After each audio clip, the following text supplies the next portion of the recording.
Merrick Calloway checked his watch as he strode through his home, noting that everything was in place. The caterers moved with practiced efficiency, arranging elaborate platters of hors d'oeuvres on the dining room table. A team of event planners hung delicate paper lanterns and fresh flower arrangements in the living room. Someone had placed a banner reading, "Welcome, baby girl," across the entryway to the kitchen. Perfect, controlled, exactly as he'd ordered. Merrick ran his security consulting firm with the same precise attention to detail that he applied to his home. Every variable accounted for. Every potential risk assessed and neutralized.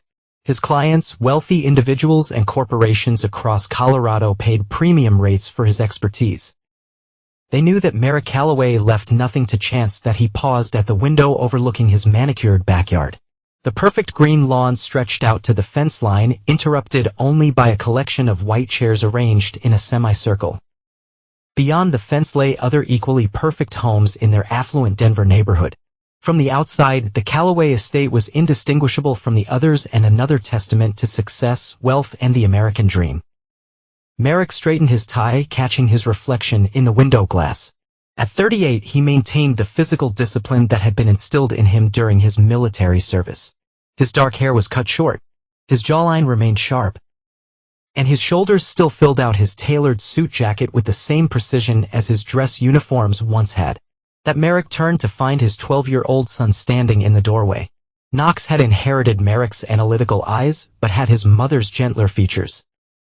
The boy wore a crisp button-down shirt and slacks, looking uncomfortable but presentable. "Everything okay, Knox?" Merrick asked. Knox glanced over his shoulder before stepping into the room and lowering his voice. "Mom's acting weird again." Merrick maintained a neutral expression, but internally his attention sharpened. "Were how I knocked on our bathroom door to tell her grandma and grandpa just pulled up. She jumped and said she'd be right out." But Knox hesitated, fidgeting with his sleeve. "She was talking to someone on the phone. And when I knocked, she stopped mid-sentence." Merrick placed a steady hand on his son's shoulder. "Your mother has a lot on her plate with the baby coming and planning the shower." The explanation sounded hollow even to his own ears. Knox frowned. "Dad, I think something's wrong with Mom." The words hung in the air between them. Merrick studied his son's face, seeing the genuine concern there. He'd never dismissed Knox's observations. The boy had inherited Merrick's eye for detail and instinct for inconsistencies. "I appreciate you telling me," Merrick said quietly. "Keep your eyes open. But don't worry too much. Focus on being a good host today." Knox nodded, not fully convinced, but accepting the directive. "Go greet your grandparents." Merrick added, "I'll check on your mother." As Knox left, Merrick allowed his composure to slip for just a moment. He'd noticed the changes in Sable over the past few months. At first, he'd attributed her distance to the pregnancy.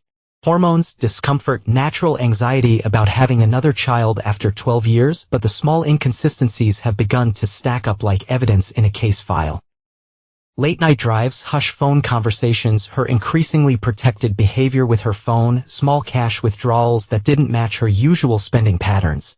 The rational part is mine, the part that had built his business and kept him alive in combat zones, told him something was very wrong.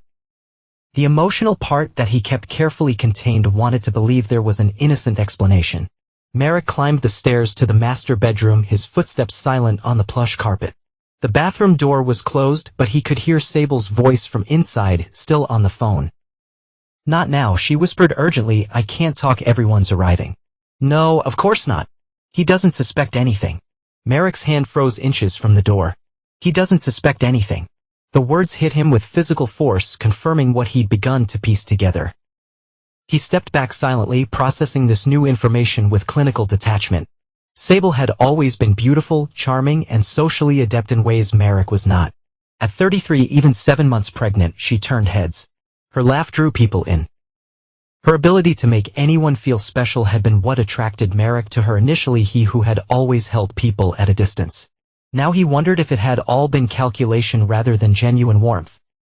The bathroom door opened and Sable emerged, already composing her face into a bright smile that faltered when she saw him standing there. "Merrick, you startled me." Her hand flew to her chest. "Is everyone arriving?" He studied her.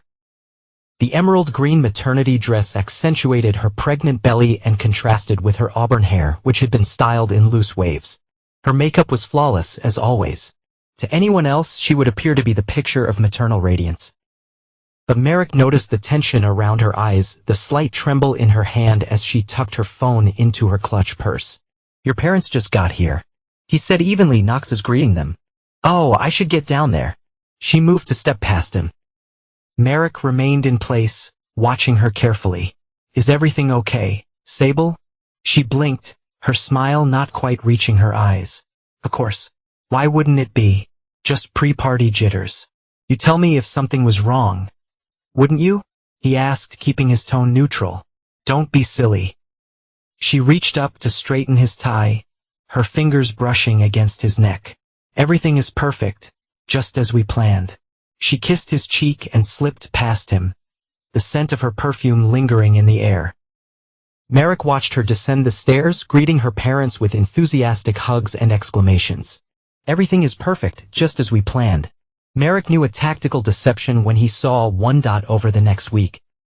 Merrick began his investigation with the same methodical precision he applied to his security work. He didn't confront Sable directly, that would only alert her, cause her to be more careful. Instead, he watched and collected data. On Monday morning, he reviewed their financial records. Their joint account showed a pattern of cash withdrawals, $200 here, $300 there, always when Sable was out running errands. Nothing large enough to raise immediate concern, but it added up to over $2,000 in the past 2 months. Monday evening, when Sable claimed she was attending a prenatal yoga class, Merrick called the studio on a pretext. The receptionist cheerfully informed him that Sable had canceled her membership 3 weeks ago. Tuesday, he installed a discreet tracking app on her car. Wednesday night, when she took one of her drives to clear her mind, the tracker showed her car parked for an hour outside an upscale apartment complex in Lotto, Denver's trendy lower downtown district.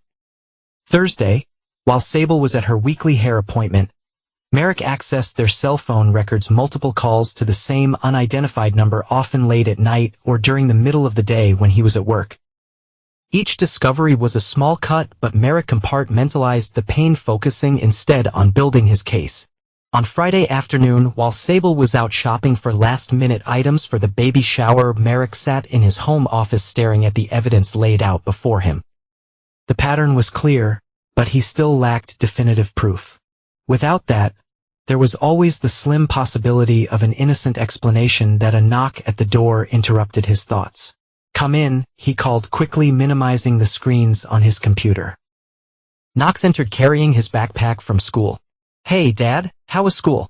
Merrick asked, trying to shift his mind away from his investigation. "Fine." Knox dropped his backpack and hesitated. "Can I ask you something?" "Always," Merrick replied, giving his son his full attention. Knox sat in the chair across from Merrick's desk. "Is something going on with you and Mom?" Merrick considered how to respond. He never lied to Knox, believing that honesty built character, but he also didn't want to burden his son with adult problems prematurely. "What makes you ask that?"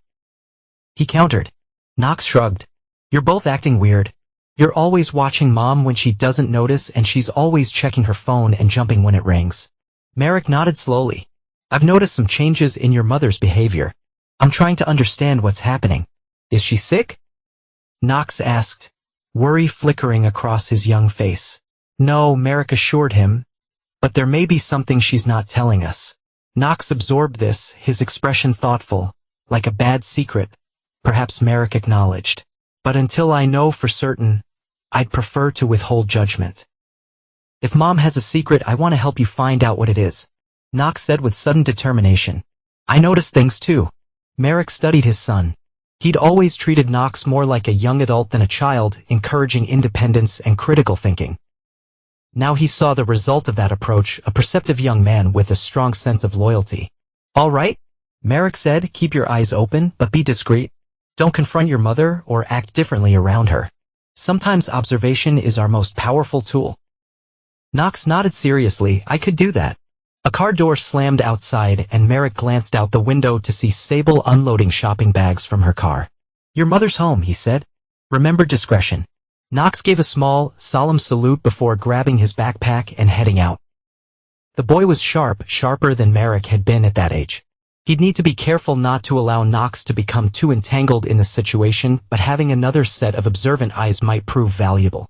Merrick returned to his computer, pulling up the preparations for the baby shower. The event was scheduled for tomorrow afternoon. Nearly 50 guests had RSVP'd friends, business associates, family members. Sable had insisted on making it a grand affair. A celebration not just of their coming daughter, but of their perfect family. If his suspicions were correct, it would be the last celebration the Calloway family would host together. Saturday morning, dawn clear and bright, the Colorado sun glinting off the windows of the Calloway home. Merrick rose early, as was his habit, and went for his regular 5-mile run. The physical exertion helped clear his mind, allowing him to focus on the facts rather than the emotional implications of what he'd discovered by the time he returned. The house was already bustling with activity. The catering team had arrived and was setting up in the kitchen. Event staff arranged furniture and decorations according to the detailed plan Sable had provided. A bartender was setting up a mocktail station on the patio. Merrick showered and dressed in a tailored gray suit with a pale blue tie color Sable had insisted would complement the baby shower theme. He found her in the living room directing the placement of flower arrangements. Her phone clutched in one hand. "Everything looks lovely," he commented, his tone pleasant and neutral. Sable turned, a bright smile spreading across her face. "Doesn't it?" The florist absolutely nailed the color palette. She gestured to the pale pink and lavender blooms. They matched the cake perfectly. For a moment, watching her enthusiasm, Merrick almost doubted his suspicions. She seemed genuinely invested in creating this perfect celebration for their unborn daughter. Could he have misinterpreted the evidence?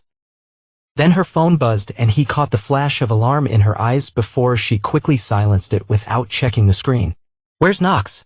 she asked, transparently changing the subject, getting dressed. "He'll be down soon."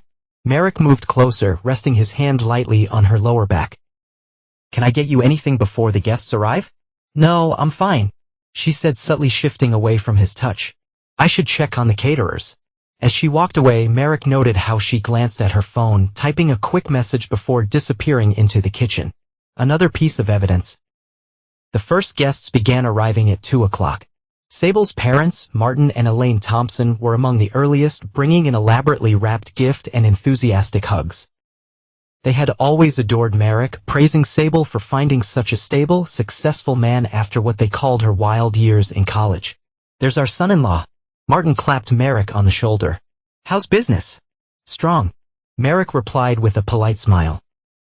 "We just signed a contract with a new tech firm, moving their headquarters to Denver." Always the achiever, Elaine beamed. "Sable is lucky to have you."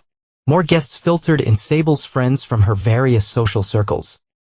Merrick's business associates and their wives, Knox's teachers from his private school. Merrick moved among them with practiced ease, making small talk while maintaining a constant awareness of Sable's location and behavior. She was in her element, laughing and chatting, her hand resting protectively over her pregnant belly, as she accepted congratulations and compliments. But Merrick noticed how her eyes darted to the door each time it opened, how she checked her phone whenever she thought no one was watching an hour into the party. Merrick was conversing with a potential client when he felt a tug on his sleeve. Knox had appeared to decide, his expression serious. "Daddy whispered, 'Can I talk to you?' It's important." Merrick excused himself and guided Knox to a quiet corner of the room. "What is it?" Knox glanced around to ensure they weren't overheard. Mom left her phone on the counter when she went to get more ice. It wasn't locked. A jolt of anticipation ran through Merrick. "And I saw a text message come in from someone named Milo." Knox lowered his voice further. It said, "I can't wait until you're mine for good. Once the baby's here, he won't suspect a thing." Merrick's entire body went cold, then hot with a surge of controlled anger. There was the definitive proof he'd been seeking. "Did you touch her phone?" he asked, keeping his voice steady. Knox shook his head. "No, I just saw the message on the screen. But I think she's coming back." "Good. Go enjoy the party. Let me handle this." As Knox moved away, Merrick spotted Sable returning from a kitchen, carrying a fresh tray of drinks. She set it down and immediately reached for her phone, her expression changing to one of alarm as she read something on the screen. Merrick caught the eye of Leland Voss across the room. Leland had been his best friend since their military days. the only person Merrick trusted implicitly. Knox's godfather, a silent message passed between them, and Leland nodded imperceptibly, making his way toward Merrick. "We need to talk," Merrick murmured as Leland approached. They stepped into Merrick's home office, closing the door behind them. "What's going on?" Leland asked, his brow furrowed with concern. "You've had that look all afternoon, the one you used to get before a high-risk operation." Merrick quickly outlined what he discovered over the past week, concluding with the text message Knox had seen. Leland listened without interruption, his expression darkening. "Jesus, Merrick, what are you going to do?" "End it," Merrick stated simply, but not quietly, not with a whimper. "You have a plan," Leland observed. It wasn't a question. "I do." Merrick moved to his computer and pulled up a social media profile. Milo LeClaire, 31, works in commercial real estate, lives in that Lotto apartment complex where Sable's car has been parked multiple times. He clicked through several photos. Interestingly, he appears to be engaged to this woman, Callister Wren, also pregnant, due around the same time as Sable. Leland let out a low whistle. "What a mess." "It's about to get messy," Merrick replied. He opened his desk drawer and removed an envelope. "I had my attorney draw up divorce papers earlier this week, just in case my suspicions were confirmed. And now they have been," Leland concluded. Indeed, Merrick's voice was cold. "I also made some other arrangements that will ensure Sable understands the consequences of her actions." "What do you need from me?" Leland asked without hesitation. "When I give the signal, I want you to bring up Milo's name loudly so everyone can hear. Consider it done." Leland studied his friend carefully. "Are you sure about doing this publicly? You could confront her privately." "She chose to make a fool of me behind my back." Merrick replied, "I'm simply returning the favor, but I'll do it to her face." Leland nodded, not questioning further. He knew Merrick well enough to understand that once his mind was made up, nothing would change it. They returned to the party where the celebration was in full swing. Games were being played. Gifts opened. Champagne poured for guests while Sable sipped sparkling water. From the outside, it all appeared perfectly normal, a joyous occasion for a family eagerly awaiting a new addition. Merrick circulated through the crowd with renewed purpose. His senses heightened. He noticed Sable huddled with her friend Presley in a corner, their heads close together in conversation. As he approached, he caught the tail end of their exchange.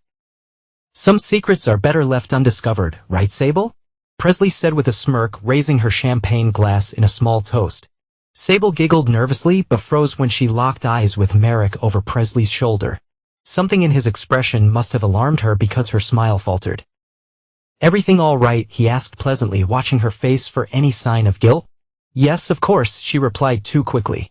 "Just girl talk," he repeated, letting the words hang between them. "Fascinating stuff." I'm sure before she could respond, Merrick was distracted by a text notification on his own phone. He checked it and felt a surge of cold satisfaction. Phase 1 was complete. That he caught Leland's eye across the room and gave a slight nod. It was time. Merrick stepped to the center of the room and lightly tapped a spoon against his glass. The chattering crowd gradually fell silent, all eyes turning toward him. "Before we go any further," he announced, his voice calm and controlled, "I have an announcement to make." Sable moved to stand beside him. Her expression, a mixture of confusion and growing anxiety. "Merrick, what are you doing?" "We're going to open the big gifts next. This won't take long," he assured her, placing a hand on her shoulder that to observers would appear affectionate, but held her firmly in place. "I just want to share something with our friends and family."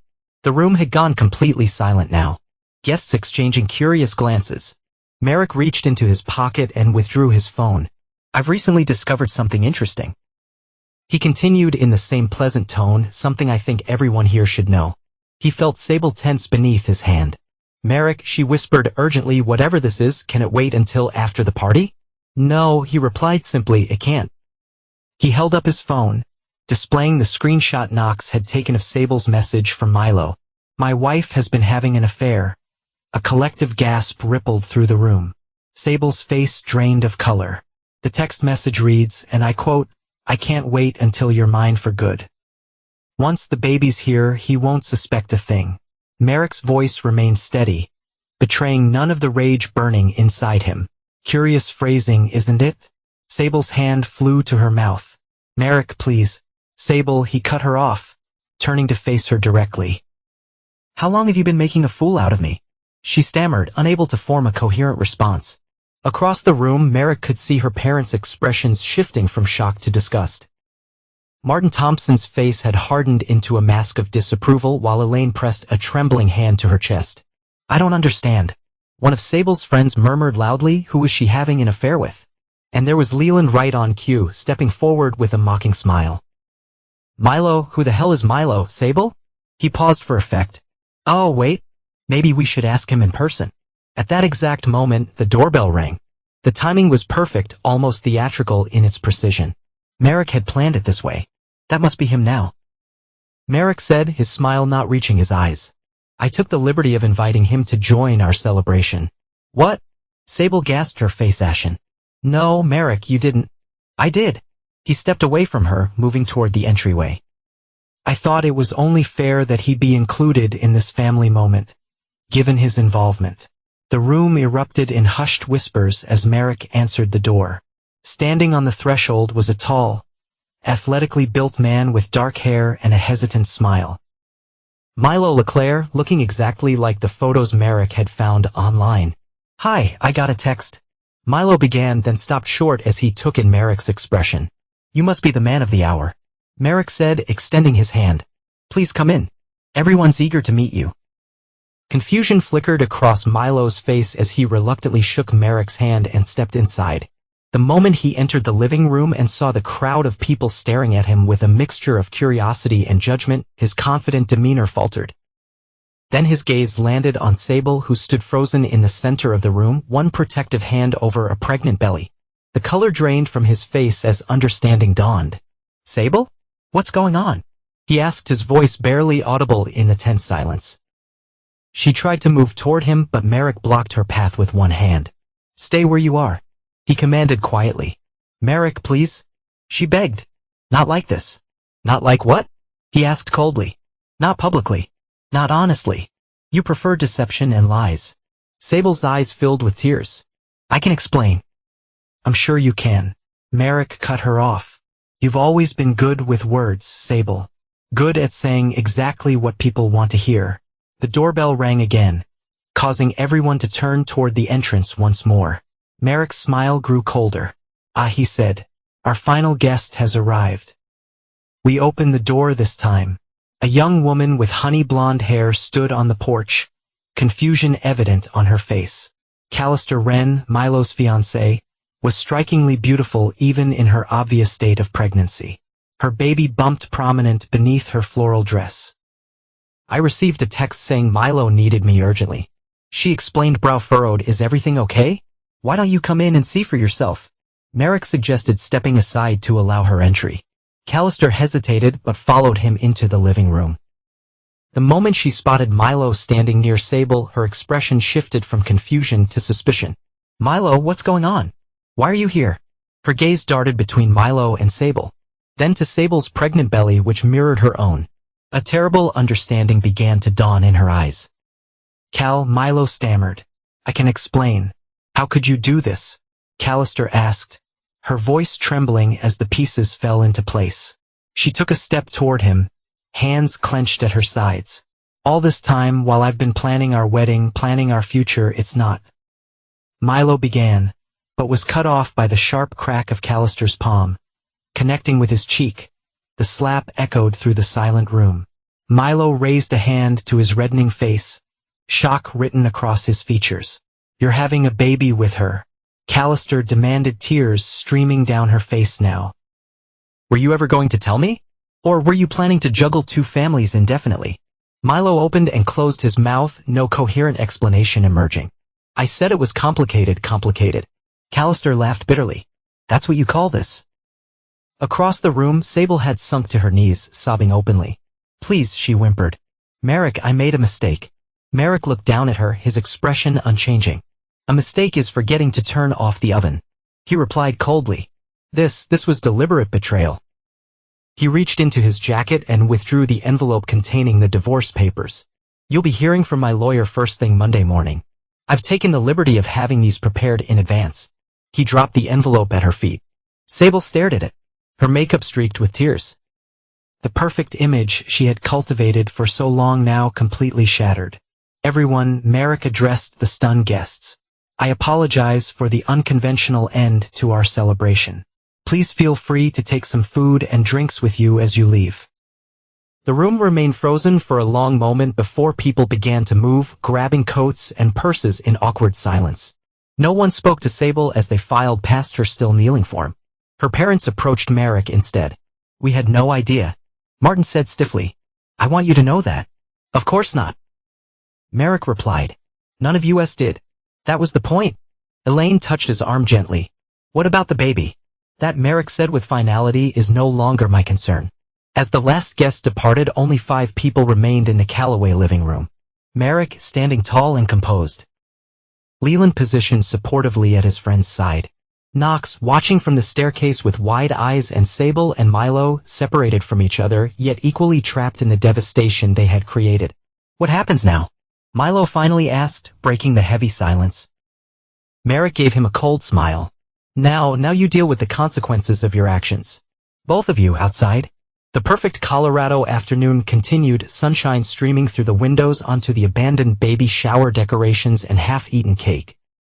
The banner reading, "Welcome Baby Girl," twisted slightly in the breeze from an open window, a mockery of the celebration that had so quickly transformed into devastation.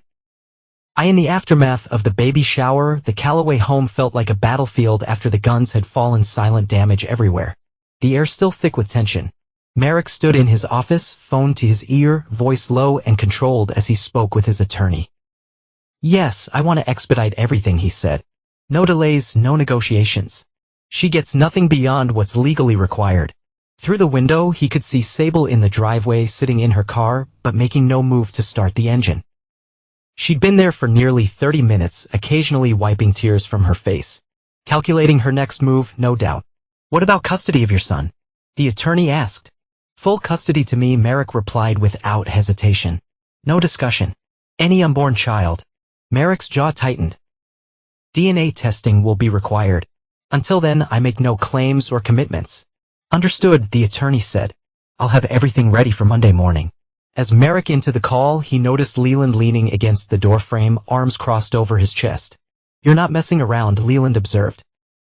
Did you expect me to? Merrick set his phone down with deliberate care. No, Leland admitted, but I've known you long enough to recognize when you're operating on autopilot to avoid dealing with the pain. Merrick turned to face his friend fully. I'm not avoiding anything. I'm addressing a tactical problem with appropriate measures. There it is. Leland shook his head. Military Merrick takes command when husband Merrick gets wounded. Is there a point to this analysis? Merrick asked coolly. Leland pushed away from the doorframe and entered the office, closing the door behind him, just making sure you're thinking clearly. What you did today was extreme. It was necessary. Merrick countered. Clean, definitive. Also public. Leland pointed out. Very public. She disrespected me privately for months. The response needed to be proportional. Leland studied him for a moment and Knox. How's he handling all this? Something in Merrick's expression shifted slightly at the mention of his son. He's upset naturally, but he's strong. He understands that actions have consequences. He's 12. Merrick, Leland said gently. This is a lot for him to process. I'm aware of my son's age. Merrick replied stiffly. I'm also aware that shielding children from reality does them no favors. Knox deserves the truth, not comfortable eyes. Leland raised his hands in a gesture of surrender. Fair enough. He's your kid. He trailed off inside. You know, I've got your back, no matter what. Always have. I know. Merrick's tone softened marginally. And I appreciate it. A soft knock interrupted them. Knox stood in the doorway, his expression solemn. Mom wants to talk to you. He said to Merrick, she's in the kitchen. Merrick exchanged a glance with Leland, who nodded slightly. I'll take not for ice cream. Leland offered give you to some space. Knox looked up at his godfather. Can we get chocolate mint chip? Double scoops. Leland promised, placing a hand on the boy's shoulder. And maybe we'll shoot some hoops after. As they left, Merrick took a moment to compose himself before heading to the kitchen. He found Sable sitting at the island counter. Her makeup gone. Eyes red and swollen from crying. She looked up when he entered, a flash of hope quickly extinguished by his cold expression. What do you want, Sable? He asked, remaining standing while she Saturday. To explain, she said, her voice raspy. You deserve that much. Do I? Merrick crossed his arms. Funny, I thought I deserved a faithful wife. Sable flinched but didn't retreat. It didn't start as an affair. I'm fascinated to hear how it started then. She took a shaky breath. I met Milo at a charity fundraiser 8 months ago while you were at that security conference in Phoenix. We got talking. He was charming, attentive in a way that she trailed off at Merrick's darkening expression in a way that I'm not. He finished for her. You're busy. She said weakly, your business, your clients, they always come first. So your solution was to seek attention elsewhere rather than discuss it with me. It wasn't a question. Sable looked down at her hands. We became friends first. Just texting, meeting for coffee. And it became more. I knew it was wrong, but it felt. Spare me the details of how it felt. Merrick cut her off sharply. I'm not interested in your justifications. I never meant for it to go this far. She insisted. When I found out I was pregnant, I was gonna end it with him. But you didn't. No, she admitted quietly. I didn't. Merrick studied her for a long moment. Is the baby mine, Sable? Her hesitation told him everything he needed to know. I don't know. She finally whispered, it could be the timing, we'll do a DNA test. Merrick stated flatly, until then make no assumptions about my involvement. Tears welled in her eyes again. What happens now? Now you leave? Merrick's tone left no room for negotiation. Pack what you need for a few days. The rest can be arranged through the lawyers. Leave? Where am I supposed to go? Panic edged into her voice. That's not my problem. Merrick replied. You've been making independent decisions for months. Continue doing so. Merrick, please. I'm 7 months pregnant. Yes, pregnant with a child that may not be mine. Conceived during an affair you conducted behind my back for months. He kept his voice steady. But the underlying anger was unmistakable. Did you really expect sympathy? She stood, one hand supporting her belly. What about Knox? He stays with me. He's my son too, she protested. A fact you should have considered before destroying this family. Merrick moved to the doorway. You have 1 hour to pack essentials. Anything you leave behind can be collected later with supervision. You can't just 1 hour, Sable. He checked his watch pointedly. Starting now, he left her standing in the kitchen, returning to his office where he systematically began removing Sable's access to their shared accounts. Credit cards canceled. Banking passwords changed. Investment account permissions revoked. Each digital severance was another step in excising her from his life. 53 minutes later, Sable appeared at his office door. A suitcase beside her, eyes red but dry now.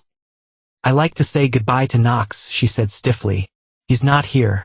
Merrick replied without looking up from his computer. Leland took him out. Her shoulders slumped. Can I at least call him? You could try. But I wouldn't expect him to answer. Merrick finally looked up. He saw the text message, Sable. He was the one who told me about it. She closed her eyes, absorbing this new blow. I never wanted to hurt him. And yet you did. Merrick stood, signaling that their conversation was over. The divorce papers will be formally served Monday morning. I suggest you find legal representation quickly. I don't have money for a lawyer, she said quietly. Perhaps Milo can help with that. Merrick suggested coldly. Since he was so eager to have you for good. Sable's expression hardened slightly. You really planned all of this, didn't you? The public humiliation, cutting me off financially, taking Knox. Nothing was spontaneous. I assessed the situation and responded accordingly. Merrick confirmed. Just as I've been trained to do. And that's always been the problem, she said bitterly. You treat your family like another tactical operation, whereas you treated our marriage like a convenient cover story.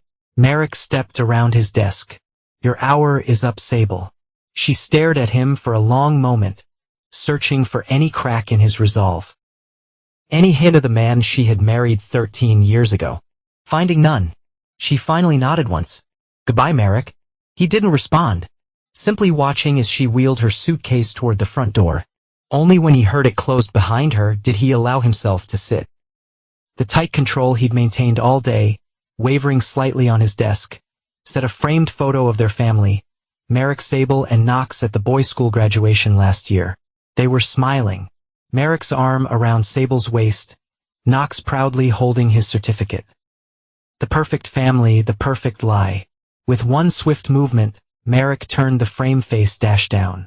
That'd be why Monday morning, The initial shock had given way to a methodical dismantling of the life Merrick and Sable had built together. The divorce papers were formally served at 8:15 a.m. at the hotel where Sable had been staying. By 9:30, Merrick's attorney had filed for emergency temporary custody of Knox. By noon, the private investigator Merrick had hired delivered a comprehensive file documenting Sable's affair dates, times, locations, all meticulously organized as evidence. Merrick reviewed the file in his downtown office, his expression unchanging as he flipped through photographs of Sable and Milo together, transcripts of text messages, credit card receipts. The affair had been going on for at least 7 months longer than her pregnancy. His executive assistant knocked tentatively on his door. "Mr. Calloway, Mrs. Thompson is here to see you." Merrick glanced up, momentarily confused. "Mrs. Thompson, your mother-in-law," the assistant clarified. "She's quite insistent." Merrick considered turning her away but decided against it. Sent her in. Elaine Thompson entered the office looking considerably older than she had at the baby shower just 2 days ago. The usual polish and confidence that she shared with her daughter had been replaced by evident distress. "Merrick," she began, foregoing any greeting. "What you're doing to Sable is justified," he interrupted calmly. "Please sit down if you'd like to continue this conversation." Elaine remained standing, her lips pressed into a thin line. "We don't condone what Sable did. Martin and I are deeply disappointed in her choices." "I appreciate that clarification." But she continued firmly, cutting her off completely, freezing all her accounts. "She is nowhere to go. Merrick, no means to support herself. She has options." Merrick replied, "She can return to your home. She can seek support from her companion." Milo broke things off. Elaine said quietly, "After everything came out, he chose to try to salvage his relationship with his fiancée." Something like cold satisfaction flickered in Merrick's eyes. "Then she's experiencing the consequences of her actions. That's not my responsibility." "She's carrying a child that could be yours." Elaine's composure cracked. "Have you thought about that? What if the baby is yours, Merrick? Could you live with yourself, knowing you abandoned your own daughter?"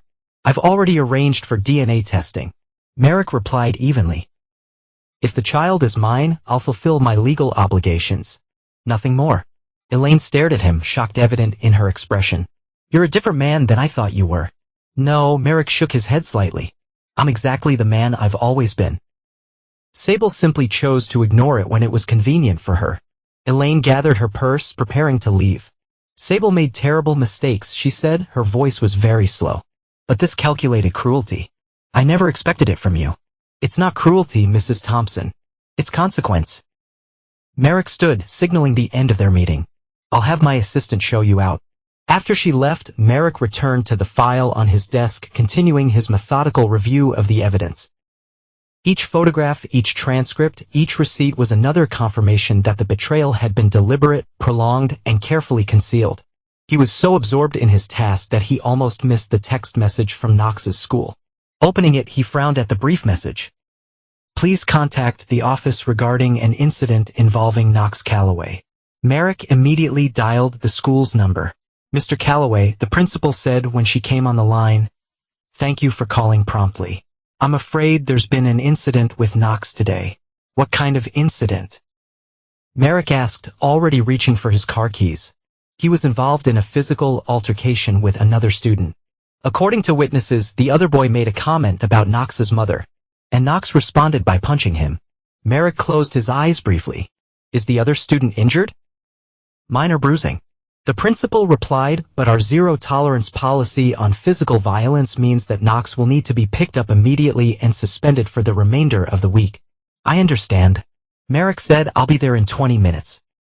He found Knox sitting outside the principal's office, knuckles raw, expression defined. The moment he saw Merrick, his defiance faltered, replaced by uncertainty. "Let's go," Merrick said simply, signing the necessary forms at the front desk. They drove in silence for several minutes before Knox finally spoke. "Are you mad at me?" Merrick considered the question. "I'm not pleased that you resorted to violence, but I understand why you felt provoked." "Tyler said Mom was a Knox," began, then stopped. "He said really bad things about her.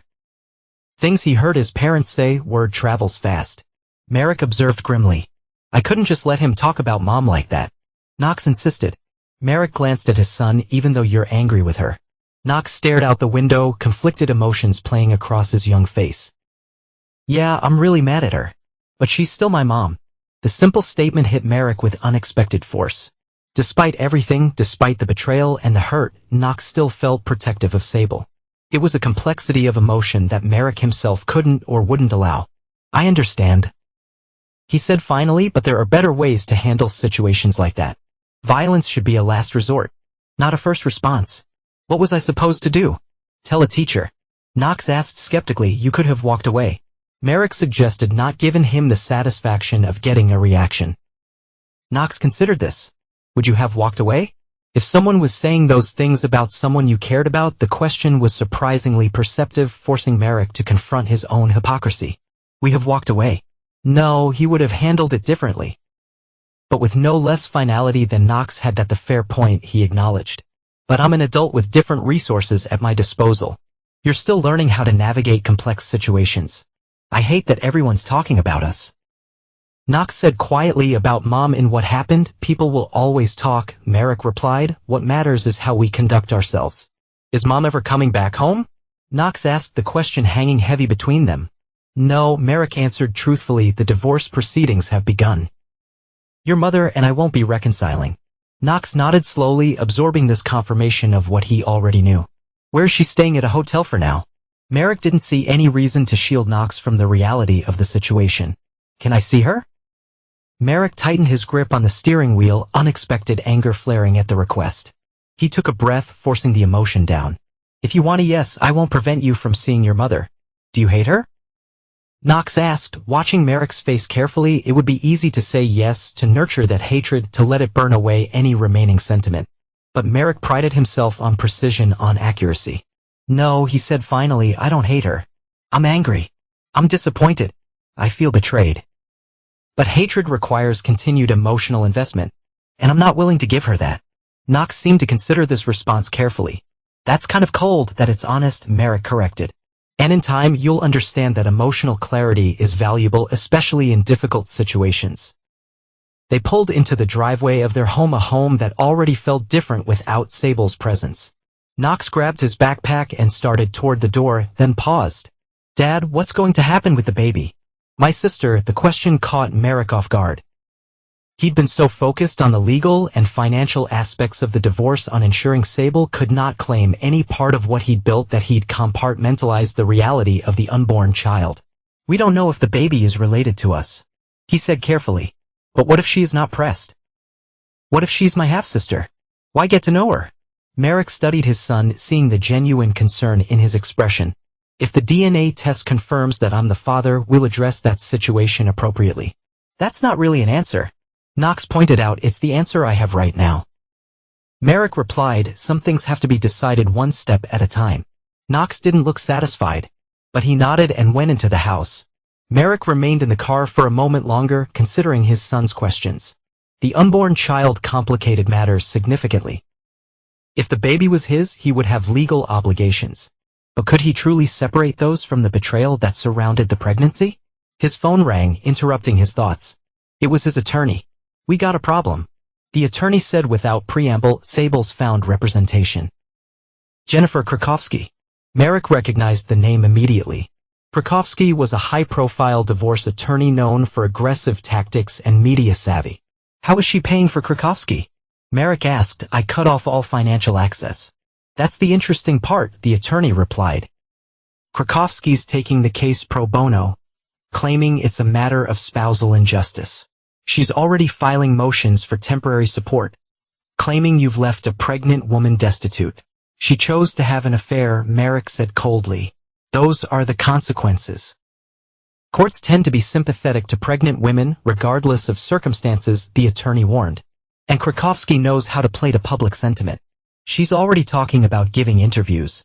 Let her, Merrick replied. I have documentation of the affair dating back 7 months. Photos, text messages, credit card receipts. Let's see how sympathetic the public feels when they have all the facts. Using that material publicly could backfire, the attorney cautioned. It might make you appear vindictive rather than justified. Then prepare a statement. Clinical, factual, unemotional. If Krakowski wants to make this a media circus, we'll ensure the narrative is accurate. After ending the call, Merrick finally entered the house, finding Knox in the kitchen attempting to make a sandwich. We should order something, Merrick suggested. Pizza, Chinese, Knox shrugged, whatever you want. As Merrick reached for his phone to place an order, it buzzed with a text message from an unknown number. He opened it to find a message from Sable. Please, Merrick, I need to talk to you. Not about us, about Knox. He's not answering my calls or texts. I'm worried about him. Merrick deleted the message without responding. He knew it was a ploy using Knox as leverage to open communication. Tactical, just like everything else Sable did. That Knox's voice pulled him from his thoughts. Do you think things will ever feel normal again? Merrick looked at his son, still so young, yet already confronting adult complexities he shouldn't have to face. Not the same kind of normal, he admitted, but will establish a new normal. Together, Knox nodded, seemingly satisfied with this answer. Pizza would be good. With extra cheese. Extra cheese it is. Merrick agreed, placing the order. Later that evening, after Knox had gone to bed, Merrick sat in his office reviewing the financial documentation his accountant had prepared. The divorce would be expensive even with the prenuptial agreement. Sable would be entitled to some assets, but Merrick had planned for contingencies. His core business interests were protected. Knox's education fund was untouchable. The primary residence was solely in his name. That a soft knock on the door interrupted his work. Knox stood there in pajamas, looking younger than his 12 years. Can't sleep? Merrick asked. Knox shook his head. I keep thinking about everything. That's natural. Merrick said, it's a lot to process. Mom texted me. Knox admitted. She want me to call her. Do you want to? Knox hesitated. Kind of. But I'm also really mad at her. Those feelings can coexist. Merrick pointed out, you can be angry with someone and still care about them. Is that how you feel about Mom? Knox asked. Merrick considered his answer carefully. My situation is different. Your mother's actions broke something fundamental between us. But your relationship with her is separate from that. But she lied to you. Knox persisted. She lied to both of us. Yes, she did. Merrick agreed.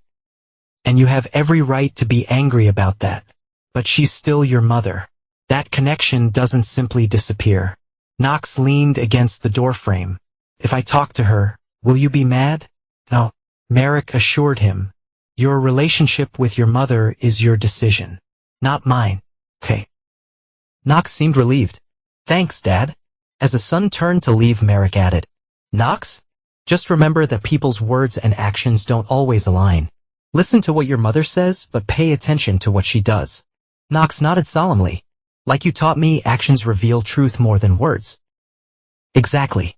After Knox left, Merrick returned to his financial reviews. But his concentration had been broken. Despite his assurances to Knox, the thought of his son maintaining a relationship with Sable stirred uncomfortable emotions. Not jealousy. Exactly. But something adjacent to it is sense that any connection with Sable was a potential vulnerability, a gateway for continued manipulation. That he closed the financial folders and instead opened the investigation file again, rereading the detailed account of Sable's betrayal. The cold facts reinforced his resolve, reminding him why he had taken such decisive action. The photograph showed Sable and Milo together at restaurants, entering his apartment building, walking in a park. Ordinary moments made extraordinary by their deception.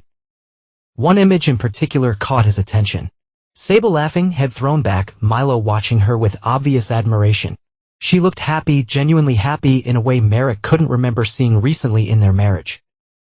He stared at the photo, understanding with sudden clarity that the dissolution of their marriage had begun long before he discovered the affair. Perhaps it had been inevitable, Sable seeking emotional connection elsewhere. Merrick retreating into work and discipline. But understanding didn't equal forgiveness. Comprehension wasn't absolution. Merrick closed the file and turned off his office light. Tomorrow would bring new challenges, legal battles, financial negotiations, the continued fallout from the public exposure. Sable's affair. He would face each with the same calm calculation he applied to everything else. That was, after all, what he did best. Assess, plan, execute. No emotion, no weakness, no forgiveness, just consequence. The next 2 weeks unfolded with the precision of a military campaign. Merrick's legal team responded to each of Jennifer Krakowski's motions with counter-filings backed by extensive documentation. His PR consultant prepared measured statements that portrayed Merrick as the wrong party without descending into vindictiveness. His security team ensured that Sable could not access their home without prior arrangement and supervision. That on a Wednesday afternoon, Merrick sat in a conference room at his attorney's office reviewing the latest settlement proposal. "She's asking for half the value of the house," his attorney pointed out. "The house is solely in my name, purchased before our marriage," Merrick replied. "The prenup is clear on this point." "Yes, but Krakowski is arguing that Sable's contributions as a homemaker increased its value significantly." Merrick's expression hardened. "Rejected." Next point, the attorney flipped to another page. "She's requesting 50% custody of Knox." "Also rejected. We've already established that Knox will remain with me, with Sable having standard visitation rights." "Krakowski is pushing hard on this," the attorney warned. "She'll take it to court if necessary. And judges tend to favor shared custody arrangements." "Knox is 12, Merrick countered, "old enough for the court to consider his preferences. He's made it clear he wants to stay with me." "Has he been seeing his mother at all?" Merrick nodded reluctantly. "Twice in the past 2 weeks. Brief visits at a neutral location." "And how did those go?" According to Knox, there were tears, apologies, promises to make everything right. Merrick's tone made it clear what he thought of those promises. The attorney jotted some notes. "We should document those visits. It shows we're not blocking access, which strengthens our position." "Already done," Merrick assured him. "I've kept records of all communication regarding Knox." "Good." The attorney turned to another section of the proposal. "Finally, there's the matter of the unborn child. Krakowski is requesting that you cover all medical expenses related to the pregnancy and birth pending DNA results." Merrick considered this. "That's reasonable, assuming appropriate documentation of expenses." "Are you prepared for the possibility that the child is yours?" the attorney asked carefully. "I've considered all scenarios." Merrick replied, "If DNA confirms I'm the father, I'll meet my financial obligations." "And beyond financial obligations? What about emotional ones?" Merrick fixed the attorney with a cool stare. "I'm paying you to handle legal matters, not to provide psychological counsel." The attorney nodded, accepting the rebuke. "Fair enough. I'll respond to Krakowski with our counter-proposal." As Merrick left the meeting, his phone buzzed with a text message from Leland. "Saw this online. Thought you should know." Attached was a link to a local news website. The headline made Merrick's jaw tighten. "Denver executive's pregnant wife left destitute after public humiliation." Below, it was a photo of Sable looking appropriately distressed, seated beside Jennifer Krakowski. He clicked on the article, scanning it quickly. Sable claimed she had been blindsided by Merrick's actions, that he had orchestrated a public shaming and left her without resources during a vulnerable time. She admitted to making mistakes but characterized Merrick's response as calculated cruelty. Krakowski was quoted extensively describing Merrick as a controlling husband who responded to marital problems with financial abuse and public humiliation rather than seeking counseling or mediation. Most concerning was the final paragraph, where Sable expressed fear for her unborn child, wondering if he'll reject his own daughter out of spite. Merrick called his PR consultant immediately. "Have you seen the Channel 9 article?" "Just now," the consultant confirmed. "We need to respond carefully. They're clearly trying to paint you as the villain. Release the prepared statement." Merrick instructed, and include the timeline of the affair with supporting documentation. "Nothing explicit, just enough to establish the facts." "Are you sure?" the consultant asked hesitantly. "Escalating publicly might." "They escalated first." Merrick cut him off. "I won't allow a false narrative to stand unchallenged." After ending the call, Merrick drove to Knox's school, arriving just as the final bell rang. He spotted his son emerging from the building, walking with a small group of friends. Knox saw the car and waved goodbye to his companions, jogging over. "Hey, Dad," he said as he slid into the passenger seat. "Why are you picking me up?" "I usually take the bus on Wednesdays. Thought we could grab dinner out." Merrick replied, carefully casual. "Maybe catch a movie after." Knox gave him a skeptical look. "On a school night, what's going on?" Merrick sometimes forgot how perceptive his son could be. "There's been a development with the divorce proceedings. Your mother gave an interview to the local news." "Oh," Knox's expression fell. "What did she say?" "Nothing substantive." Merrick assured him. But there may be increased media attention for a few days. I wanted to warn you. Knox stared out the window, processing this information. Will people at school see it? Possibly, Merrick admitted. But we've discussed this. People will talk regardless of what we do. The important thing is how we respond. With dignity, Knox recited. Without emotion clouding judgment. Exactly. Merrick navigated through traffic, heading toward Knox's favorite burger restaurant.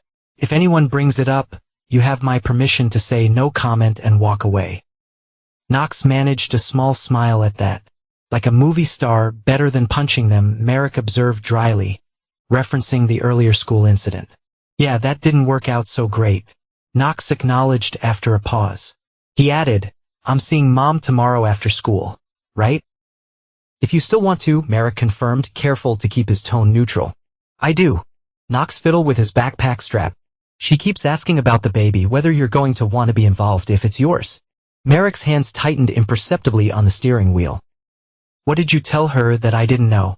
Knox replied honestly that you don't really talk about it. They arrived at the restaurant and Merrick parked the car, but made no move to get out. He turned to face his son directly. Knox, your mother is trying to use you as a go-between. He explained carefully. She's asking you questions that she should be asking me or my attorneys.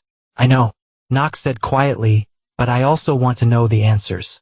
If the baby is my sister, I want to know if I'll get to meet her. Merrick recognized the genuine concern in his son's voice. It would be easier to give a definitive answer yes or no. But the truth was more complicated. If the DNA test confirms that I'm the father, he said finally, then yes, you would have the opportunity to know your half-sister. But the relationship between me and that child would be different than my relationship with you because you didn't plan for her. Knox asked because the circumstances of her conception are complicated by your mother's choices. Merrick corrected, but that wouldn't be the child's fault. Knox seemed to accept this answer, nodding slowly. Okay, that makes sense. They went into the restaurant, the conversation shifting to more mundane topics. Knox's science project and upcoming baseball tournament plans for the weekend. For a brief time, it felt almost normal, as if their lives hadn't been fundamentally altered 2 weeks ago. After dinner, they decided against a movie, heading home instead so Knox could finish his homework. As they pulled into the driveway, Merrick noticed an unfamiliar car parked across the street. Stay in the car, he instructed Knox, immediately alert. What's wrong? Knox asked, picking up on his father's tension. Probably nothing. Merrick replied, though his instincts told him otherwise. Just wait here for a moment. He approached the vehicle cautiously, noting the driver watching him through the windshield. As he drew closer, the window rolled down, revealing a man with a camera. Mr. Calloway, the man called, any comment on your wife's allegations? Is it true you left her without financial support during her pregnancy? A photographer, a paparazzo. Technically, though Merrick had never expected to encounter one personally, he turned and walked back to his car without responding. His expression neutral despite the anger simmering beneath the surface. Who is that? Knox asked as Merrick got back in. A journalist, Merrick replied tersely. Let's go inside. Once they went in a house, Knox turned to him with wide eyes. Are they going to be following us now? Like celebrities? No, Merrick assured him. This is temporary. A brief media interest that will fade as soon as something more exciting happens. It's because of Mom's interview, isn't it? Knox guessed. Yes. Merrick confirmed, not seeing any reason to shield Knox from the truth. Your mother has chosen to make private matters public. This is a consequence of that decision. Knox frowned. Feels weird. Having strangers know about our family stuff. Understand. Merrick said, remember what we discussed in the car? You don't have to engage with any of this. What are you going to do? Knox asked, handle it. Merrick replied simply. Now homework, then bed, normal routine. After Knox went upstairs, Merrick called his security team and arranged for additional monitoring of the house for the next few days. Then he checked his email, finding the press release as PR consultant had sent out in response to Sable's interview that it was exactly as they had discussed: professional, factual, and restrained. It confirmed that divorce proceedings were underway following the discovery of Mrs. Calloway's extramarital affair, and that all legal and financial matters are being handled through appropriate channels. It neither confirmed nor denied Sable's specific allegations, but emphasized that Mr. Calloway's primary concern is the well-being of his son during this difficult transition. Attached was a simple timeline documenting the affair with select photos showing Sable and Milo together on various dates, nothing explicit, just enough to establish the pattern and duration of the relationship. The final entry noted that Milo LeClaire was engaged to another woman who was also expecting a child. It was controlled, strategic, and devastatingly effective in undermining Sable's portrayal of herself as the victim. Merrick approved it with a single word: release. Later that night, as he was preparing for bed, his phone rang. The caller ID showed it was Sable. His first instinct was to ignore it, but something curiosity perhaps made him answer. "What do you want, Sable?" he asked without preamble. "How could you?" Her voice trembled with anger. "Those photos, that timeline, do you have any idea what you've done?" Provided factual context to your misleading interview. Merrick replied calmly. "Did you expect me to allow your narrative to go unchallenged? You've destroyed any chance I had of rebuilding my life," she hissed. "The comments online, the messages I'm getting, people are calling me horrific names. Actions of consequences," Merrick said, unmoved. "You chose to conduct an affair.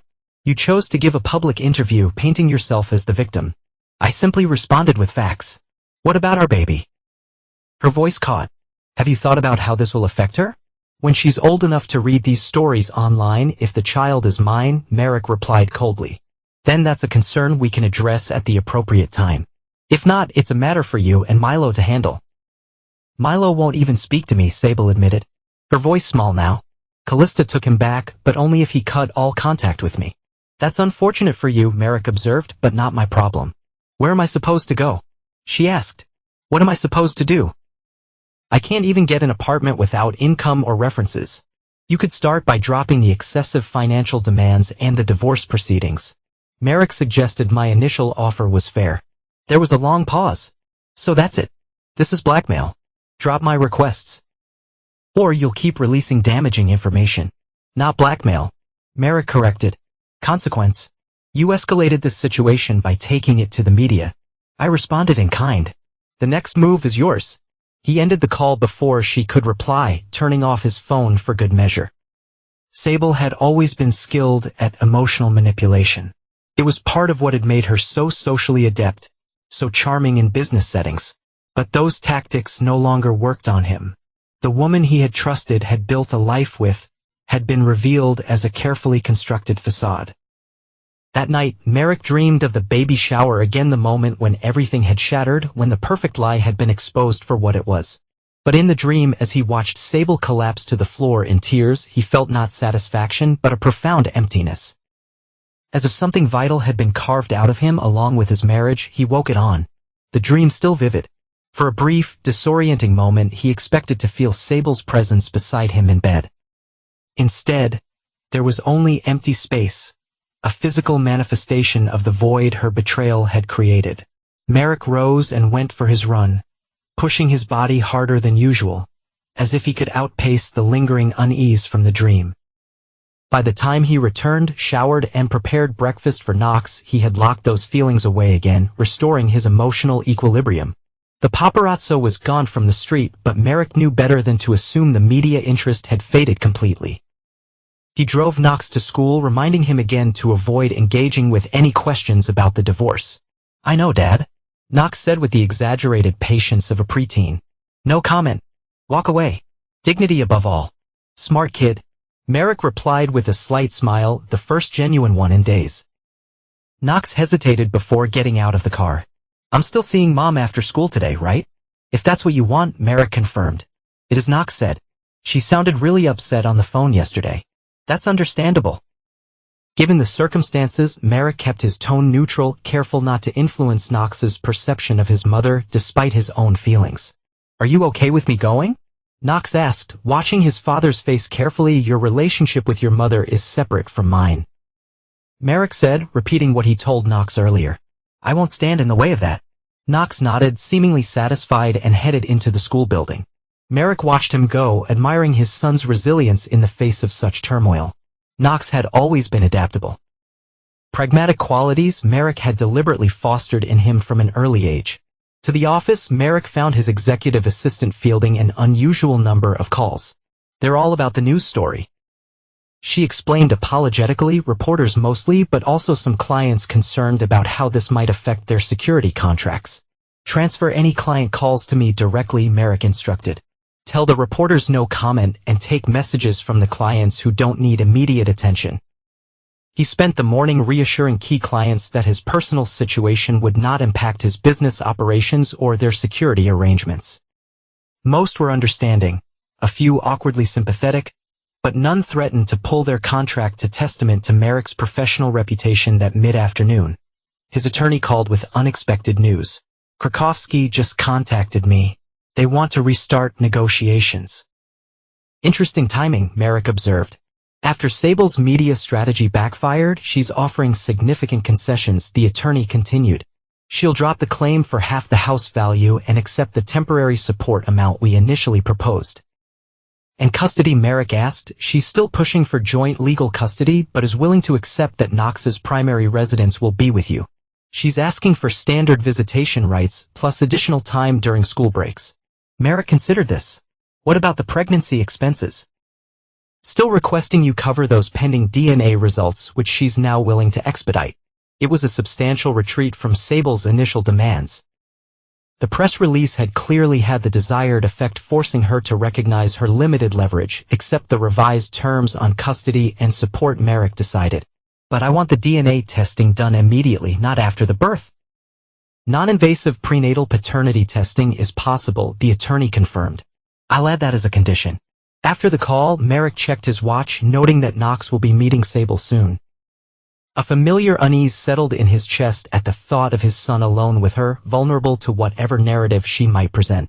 But he had meant what he'd said. He wouldn't interfere with Knox's relationship with his mother, despite his own misgivings. His phone buzzed with a text from an unknown number. Opening it, he found a message from Milo LeClaire. We need to talk about Sable and the babies. Merrick stared at the message, an unexpected development in an already complicated situation. The plural babies caught his attention immediately.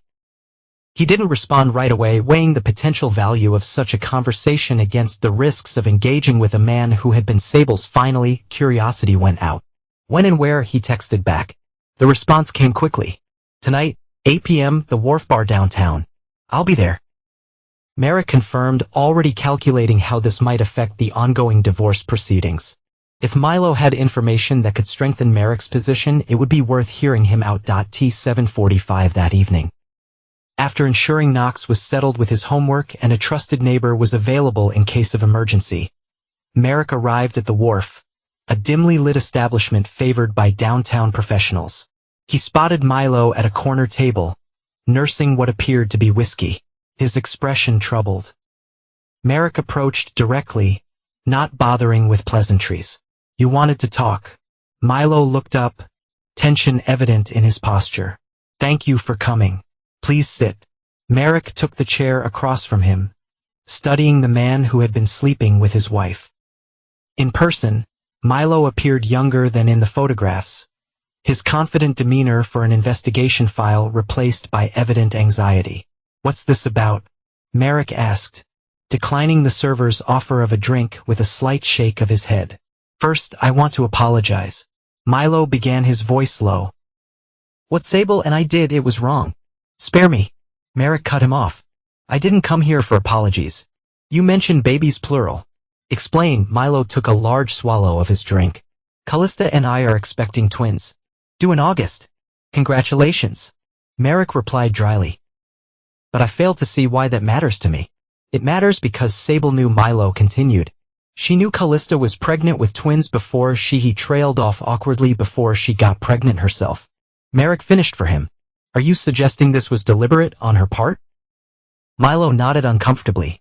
She talked about how perfect it would be us each having a child at the same time, like it was some kind of sign we were meant to be together. A cold clarity washed over Merrick. She planned the pregnancy. I think so. Milo admitted. She told me she was on birth control, but he shrugged helplessly. When she told me she was pregnant, she was so happy.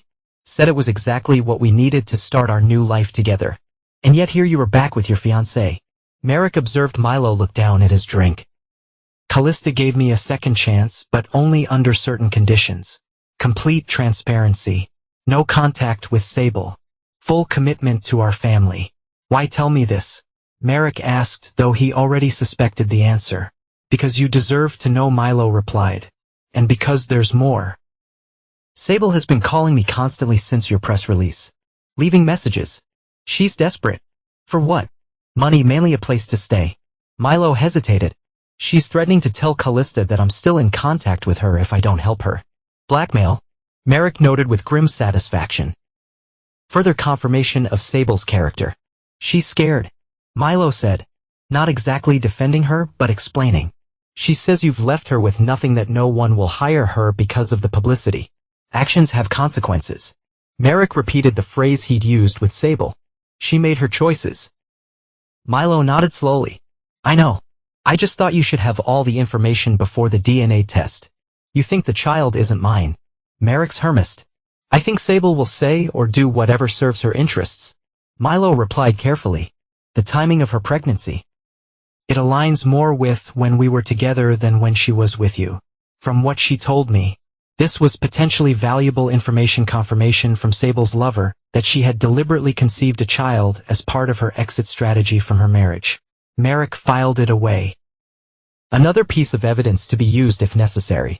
Thank you for telling me this, he said, rising from the table.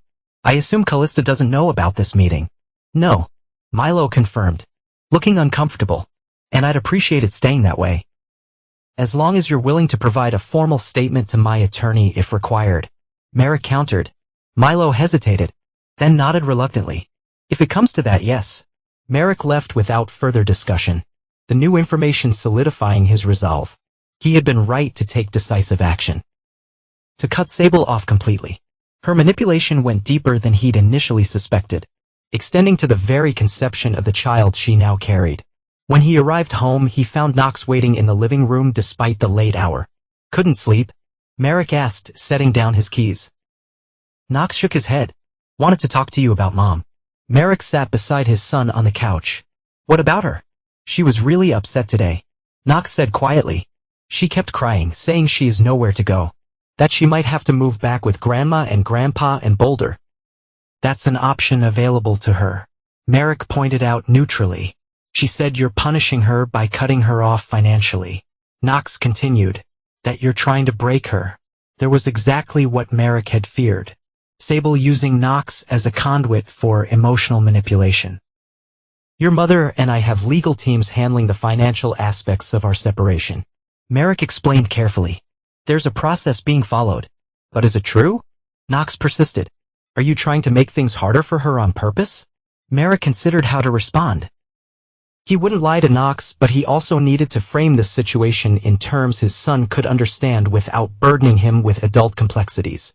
I'm ensuring that our assets are protected.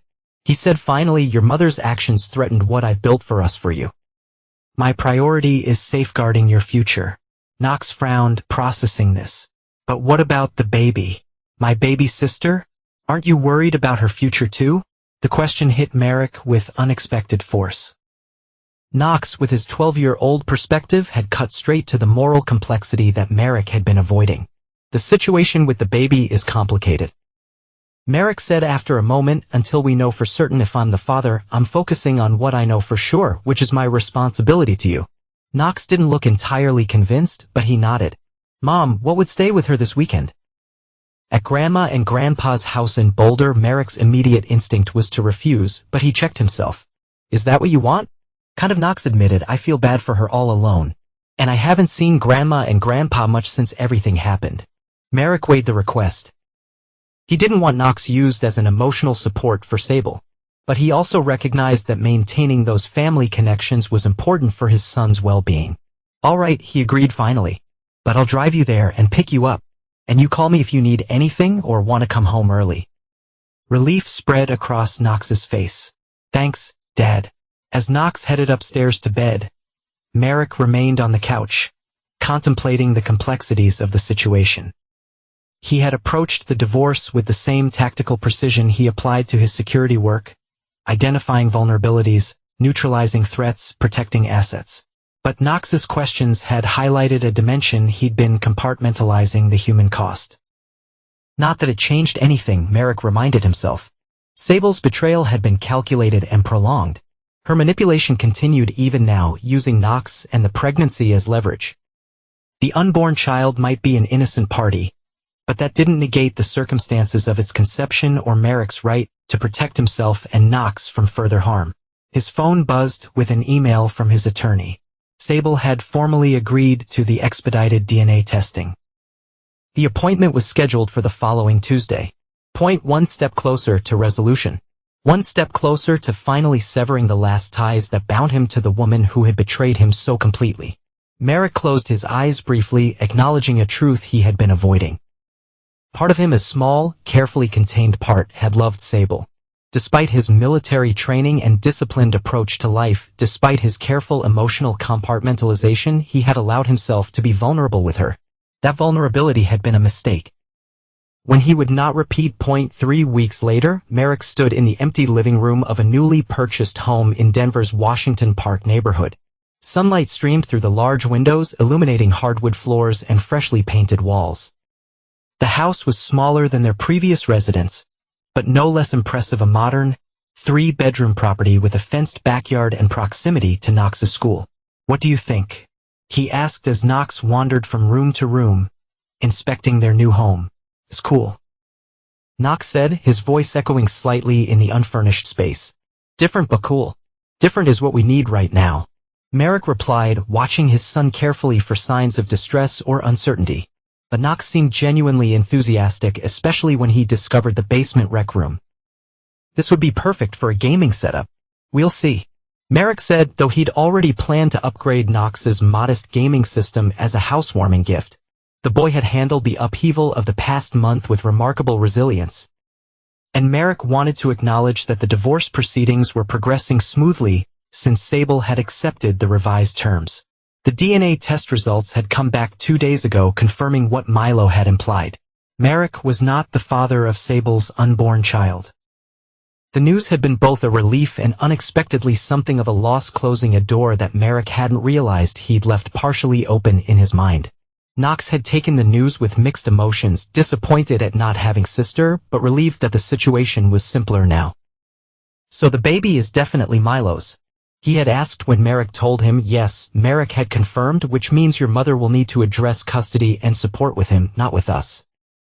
Now, as they explored their new home, Merrick felt a sense of forward momentum for the first time since discovering Sable's affair. They were physically separating themselves from the space where the betrayal had occurred, creating a fresh environment untainted by those memories. "When do we move in?" Knox asked, peering out the back window at the yard. "The movers come on Saturday," Merrick replied. "We'll be sleeping here Saturday night." Knox nodded, then asked hesitantly, "Does Mom know about the new house?" "She knows we're moving," Merrick said carefully. "She doesn't need to know the exact address. But for visitation and stuff," Knox pressed, "she'll need to know where to pick me up, right? We can arrange pickup and drop off at neutral locations." Merrick explained, "There's no reason for her to come to our home." Knox absorbed this, his expression thoughtful. "You really don't want to see her at all, do you?" "No," Merrick admitted simply. "I don't even know it's been a month." Knox asked, "Even though you know the baby isn't yours?" Merrick regarded his son seriously. "Time doesn't automatically heal betrayal. Knox, your mother made deliberate choices that destroyed our family. The DNA results don't change that." "I guess," Knox conceded, though he didn't sound entirely convinced. "It just seems, I don't know, hard to stay that angry for so long." "It's not about anger," Merrick corrected. "It's about boundaries, about recognizing when someone has proven themselves untrustworthy and adjusting accordingly." Knox nodded slowly, seeming to process this distinction. "Are you happy, Dad?" he asked suddenly, since everything happened. The question caught Merrick off guard.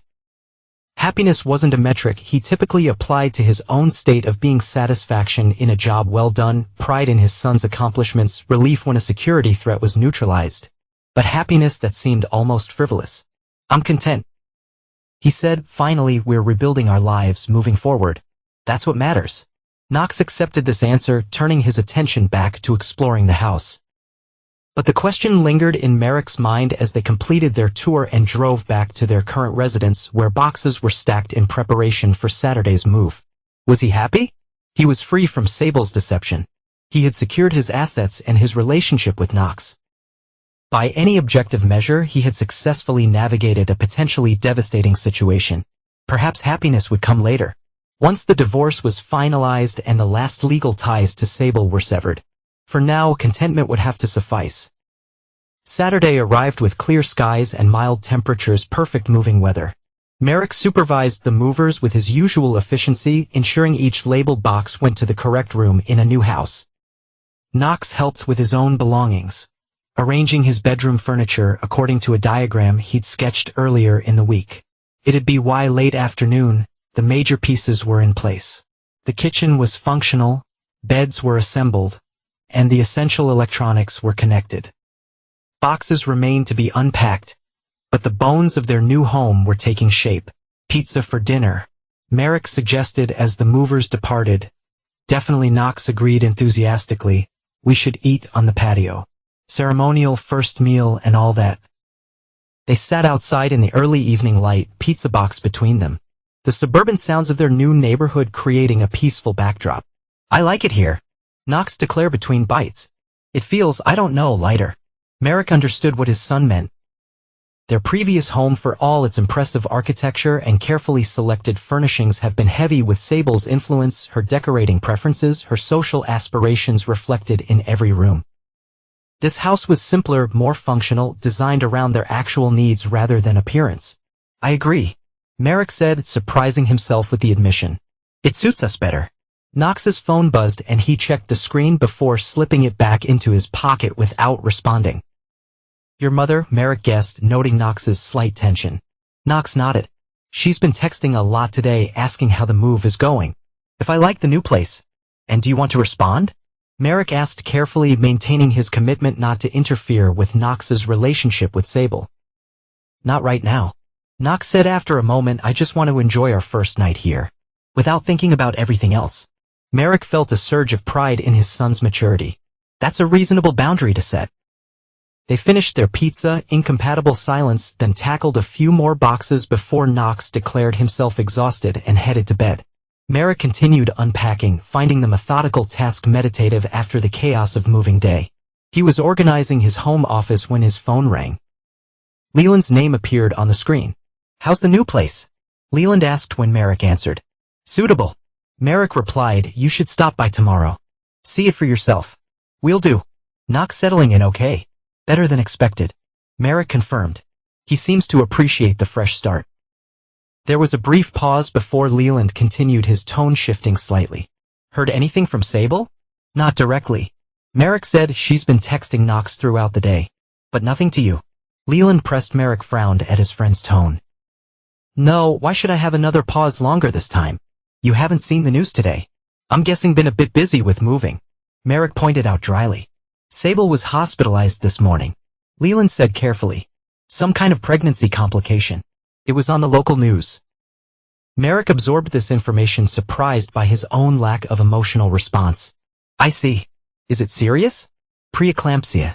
According to the report, Leland replied, she's stable. But they're monitoring her closely. I'm surprised Knox didn't mention it. Merrick mused. He's been texting with her all day. Maybe she didn't tell him. Leland suggested, didn't want to worry him during the move. Perhaps Merrick considered the implications. This doesn't change anything regarding the divorce. I didn't think it would. Leland acknowledged. Just thought you should know after they hung up. Merrick sat at his half-assembled desk contemplating this new development. Preeclampsia was serious, potentially life-threatening for both mother and child if not properly managed. For a moment, he considered whether he should reach out to Sable, offer sympathy, support. The thought was quickly dismissed. Their relationship was now strictly legal. Any communication outside those parameters would only complicate matters. Besides, she had Milo, the actual father of her child, and her parents. She wasn't alone. Despite what she might have told Knox, Merrick returned to unpacking, pushing thoughts of Sable and her medical condition from his mind. It wasn't his concern. Not anymore. The next morning, he woke early as usual and went for a run through his new neighborhood, mapping the streets and establishing a routine.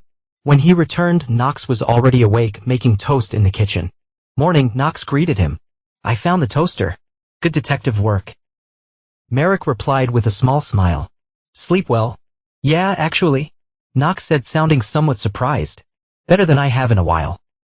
Merrick nodded, understanding the past month had been stressful for both of them with the divorce proceedings, media attention, and Knox's continued navigation of his relationship with Sable. I was thinking we could finish unpacking the essential rooms today, then tackle the rest over the next week. Merrick suggested, pouring himself a glass of water. Sound good. Knox agreed. He hesitated, then added, I got a text from Mom this morning. Oh, Merrick kept his tone neutral, giving no indication that he already knew about Sable's hospitalization. She's in the hospital. Knox said, watching his father's face carefully, something about her blood pressure and the baby. She says it's not super serious, but they're keeping her for a few days to monitor things. I'm sorry to hear that, Merrick said, and was surprised to find a minute not for Sable, but for Knox's sake. Did she say if there's anything she needs from you? Knox shook his head. She just wanted me to know. Said not to worry. He paused, then asked uncertainly, should I visit her at the hospital? Merrick considered the question. Do you want to? Kind of, Knox admitted. I mean, she's still my mom and she's all alone there. She has her parents. Merrick pointed out gently, and presumably Milo. Knox looked down at his toast. She said Milo hasn't been to see her, that they're not together anymore. Interesting. Merrick thought either Milo had fully committed to his reconciliation with Callista or Sable was manipulating Knox's sympathies. Either way, it wasn't Merrick's problem. If you want to visit her, he said finally, I won't prevent it. But hospital visits can be stressful, especially in these circumstances. What if Knox hesitated? What if something bad happens to Mom or the baby? And I didn't go see her. The fear in his son's voice was palpable. Despite everything, Knox still cared deeply for his mother, still worried about her well-being. It was a testament to his character, his capacity for compassion even in the face of hurt. All right, Merrick conceded, if you want to visit her, I'll take you this afternoon, but a short visit only. She needs rest and we have unpacking to do. Relief washed over Knox's face. Thanks, Dad. They spent the morning organizing the kitchen and living room, breaking only for a quick lunch. By early afternoon, the house was beginning to feel more like home, with personal items emerging from boxes and finding their places on shelves and walls. At 2 o'clock, they drove to the hospital. Merrick had called ahead to confirm Sable's room number, wanting to minimize their time wandering the halls. He planned to drop Knox off and wait in the car. There was no reason for him to see Sable personally. But when they arrived at a room, Knox stopped at the doorway, suddenly hesitant. Will you come in with me? He asked in a low voice. Just for a minute. Merrick wanted to refuse. The thought of seeing Sable in her hospital bed, playing the role of the vulnerable expectant mother, held no appeal. But Knox's pleading expression wore down his resolve. Just for a minute, he agreed reluctantly. They entered the room together. Sable lay in the hospital bed, monitors beeping softly beside her. She looked smaller somehow, paler than Merrick remembered. Her pregnancy more pronounced against her diminished frame. Her eyes widened when she saw them both. Knox, she said, her voice weak but warm. You came. Hey, Mom. Knox replied, approaching the bed cautiously. Dad brought me. How are you feeling? Better now that you're here, she said, reaching for his hand. Her gaze shifted to Merrick, standing awkwardly by the door. Merrick, I didn't expect to see you. Knox wanted company. He explained stiffly. I'll wait outside. No, please, Sable said quickly. Stay. Just for a moment. Against his better judgment, Merrick remained, watching as Knox asked his mother questions about her condition and the baby. Sable explained in simplified terms that her blood pressure was too high, putting stress on her and the baby, but that the doctors were taking good care of them both. They might induce early if things don't improve, she explained. But for now, it's just rest and monitoring. Is Milo coming to see you? Knox asked innocently. Sable's expression faltered. No, honey, Milo and I were not in contact anymore. He's focusing on his fiancée and their babies. So who's helping you? Knox pressed, concern evident in his voice. Grandma and Grandpa, they've been wonderful, Sable confirmed. But they had to go back to Boulder today for Grandpa's doctor appointment. They'll be back tomorrow. So you're alone tonight? Knox looked troubled by this. The nurses check on me regularly, Sable assured him. I'm not really alone. Merrick could see where this conversation was heading. Knox's protective instincts were being activated exactly as Sable had intended, whether her condition was as serious as she implied or not. She was masterfully playing on Knox's sympathies. Knox, Merrick said, checking his watch, we should let your mother rest now. We've got more unpacking to do home. But she's all alone. Knox protested exactly as Merrick had predicted. The hospital staff will take good care of her. Merrick assured him firmly. It's okay. Honey, Sable said to Knox, though her expression suggested otherwise. Your father's right, you should go help with the new house. I'm so glad you came to see me even briefly. The subtle guilt trip wasn't lost on Merrick, nor its effect on Knox, who looked increasingly torn between his parents' competing needs. I'll call you later, Mom. Knox promised as he reluctantly prepared to leave and maybe visit again tomorrow. I'd like that, Sable said with a weak smile. Thank you for coming, sweetheart. As Knox stepped into the hallway, Sable called out softly. Merrick, could I have a word? Just for a moment. Merrick hesitated, then nodded to Knox. Wait for me by the elevator. I'll be there in a minute. Once Knox was out of earshot, Merrick turned back to Sable. What is it? I know you hate me, she said quietly. And I understand why. But I want you to know that I never intended things to end this way. Intentions are irrelevant. Merrick replied coldly. Actions are what matter. I know. She adjusted herself in the bed, wincing slightly. I'm not asking for forgiveness. I wanted to tell you that I'm sorry for everything. Merrick studied her, looking for signs of manipulation for the calculated charm she had always wielded so effectively. All he saw was exhaustion and what appeared to be genuine regret. Your apology is noted, he said finally, but it changes nothing. I didn't expect it to, she admitted. I just needed to say it. For myself, I guess. If that's all, Merrick began, turning to leave. There is one more thing, Sable said hurriedly. A practical matter. My apartment. I don't have anyone who can check on while I'm here. Make sure everything's okay. My plants, she trailed off, evidently hearing how trivial the concern sounded. Call the building manager. Merrick suggested, unmoved, right? Of course. She looked down at her hands. Thank you for bringing Knox. It meant a lot to see him. Merrick nodded once, then left without further comment. Joining Knox at the elevator, the boy was unusually quiet as they rode down to the parking level. You okay? Merrick asked as they got into the car. Yeah, Knox said, though his tone suggested otherwise. Just worried about Mom. The doctors know what they're doing, Merrick assured him. Preeclampsia is serious but manageable with proper medical care. It's not just that. Knox admitted, she seems so alone. Everyone's left her, you Milo, even Grandma and Grandpa had to go back to Boulder. Your mother has made choices that have consequences. Merrick reminded him gently. Part of growing up is understanding that our actions affect our relationships. I know, Knox said, staring out the window, but it still makes me sad. Merrick didn't have a response to that.